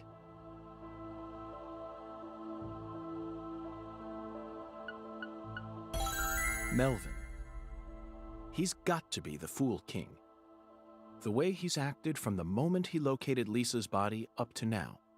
The way Galena was murdered, silenced, without any resistance. His discord with the Clarksons, the words PJ left behind, and the engineer boot prints we saw at the discovery site.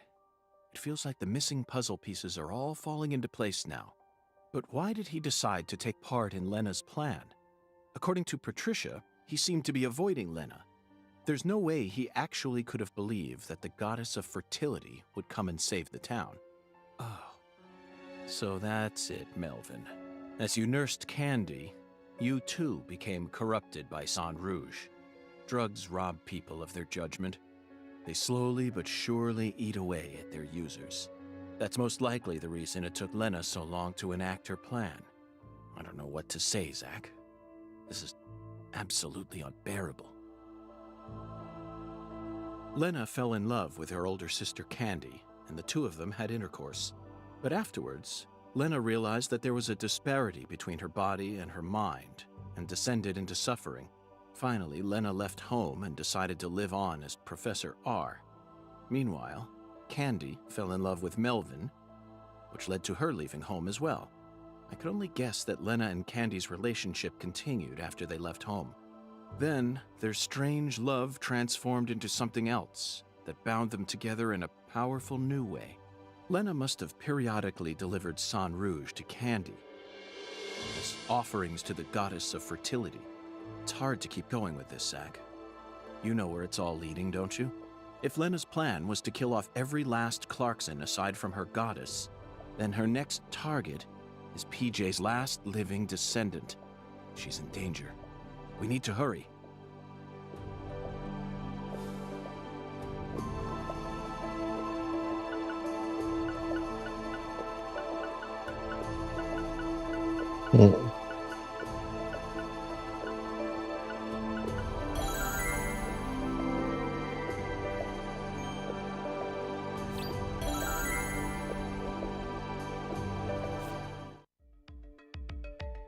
Zach, the climax is upon us. Whoever hit me in that control room sure wasn't holding back. The blow was so devastating that I passed out instantly. There aren't many people who could do that. They hit me right in my head, so my memories are fuzzy. Not my finest hour, to say the least. Now, what should we do next? First, we're going to need to refresh ourselves a little. Sunbathing, Zach. Let's go bask in some liquid sunshine that's just...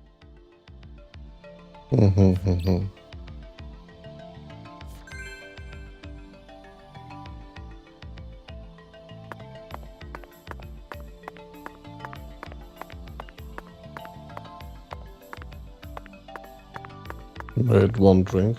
Coffee, I guess.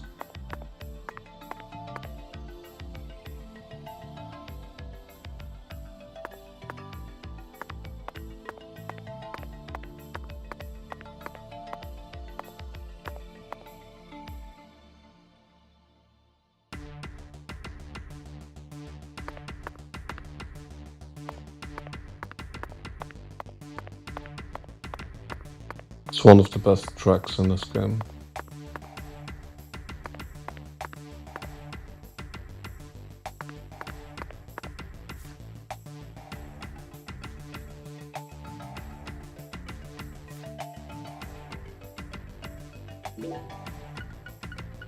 Can't I just drink coffee?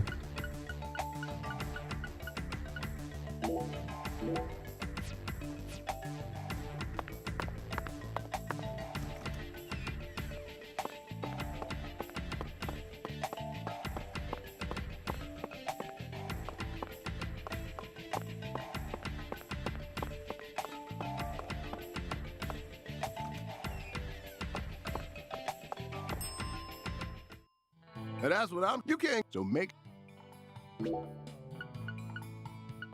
Thanks, mister. Next time.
Sunshine. It's not coffee and not coffee and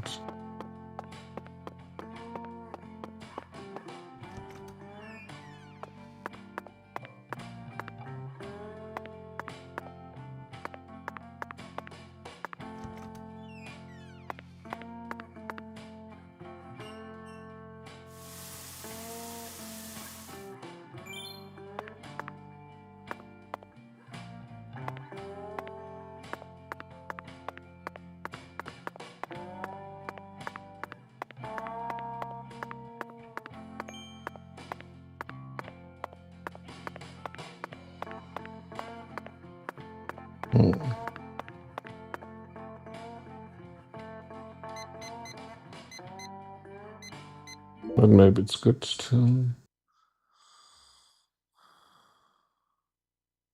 If we need to get to a ball zone, when it's not coffee.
Just do me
Got a minute? I'm the bartender here. I ain't gonna stop you from talking to me. This is America, land of the free. So folks just do whatever the hell they want. That's one of the beautiful things about America. Yeah.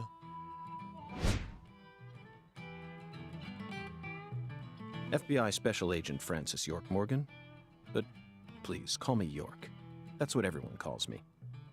A bureau man, eh? You hear about Lise. Yeah.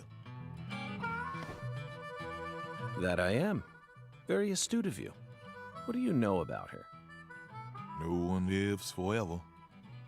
Eventually, all life must come to an end. Yeah. So you don't know much about her? The girl I love was her best friend. That's all I know, man. Sounds like you're deeply connected to this case, then. Why are you giving me the runaround? Truth bomb number 1. Think good and hard before you reveal yourself to someone you don't know.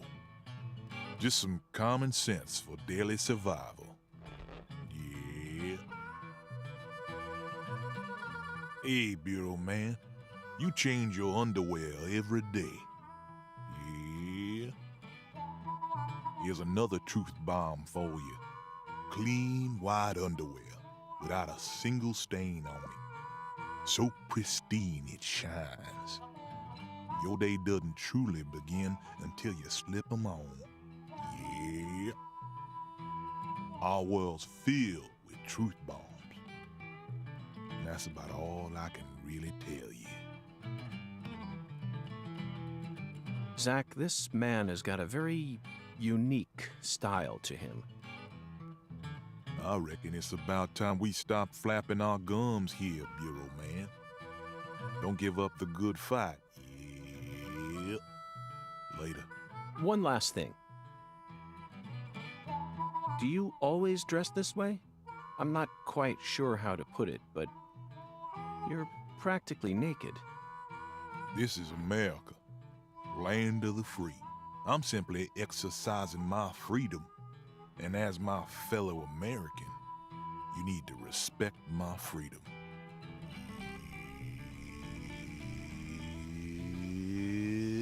Yeah.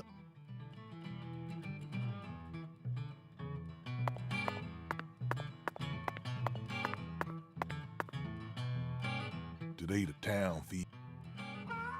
So Professor R owns this place, and you manage it all on your own? Pretty much, yeah. Professor R's really busy. What sort of relationship do you have with her? You and Professor R is my boss. I'm her employee. End of story. What's your job? Bartenders make drinks and serve them. Yeah. No special drugs on some secret menu? Louisiana's got music.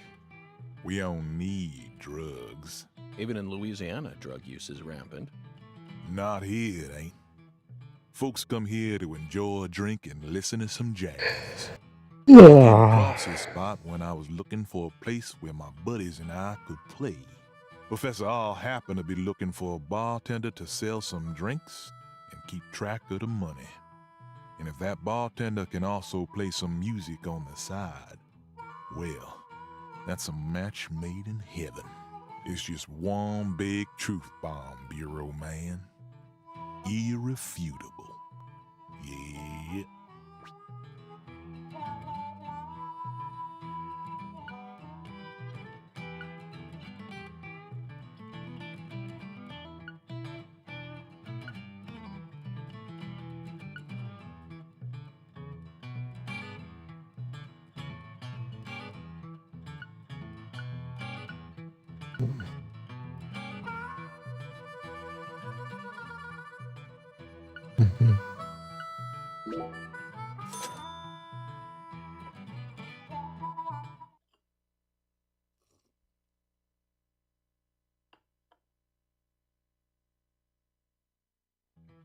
Now you're a man that can hold his liquor, Bureau Man.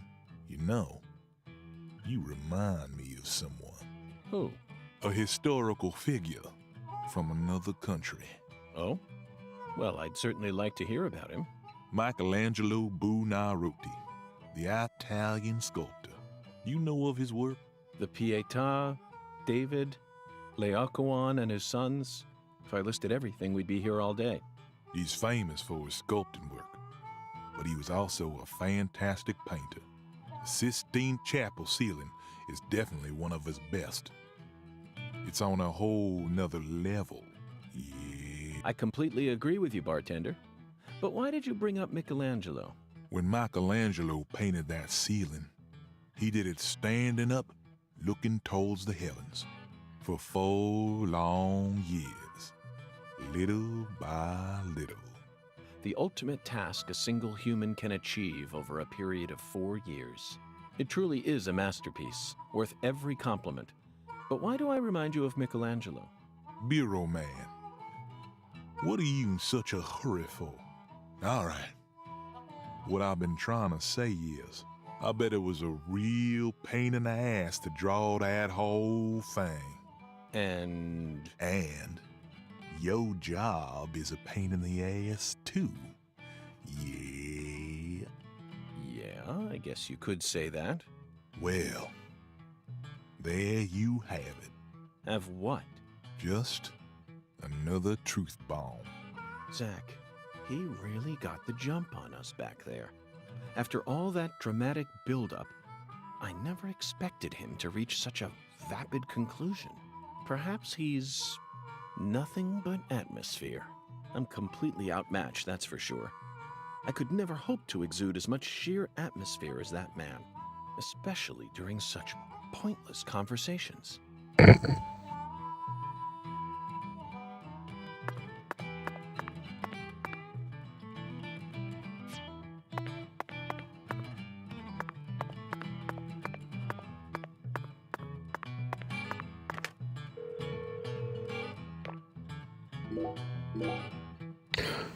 Okay. But, I'm tired. So I guess this is goodbye for today.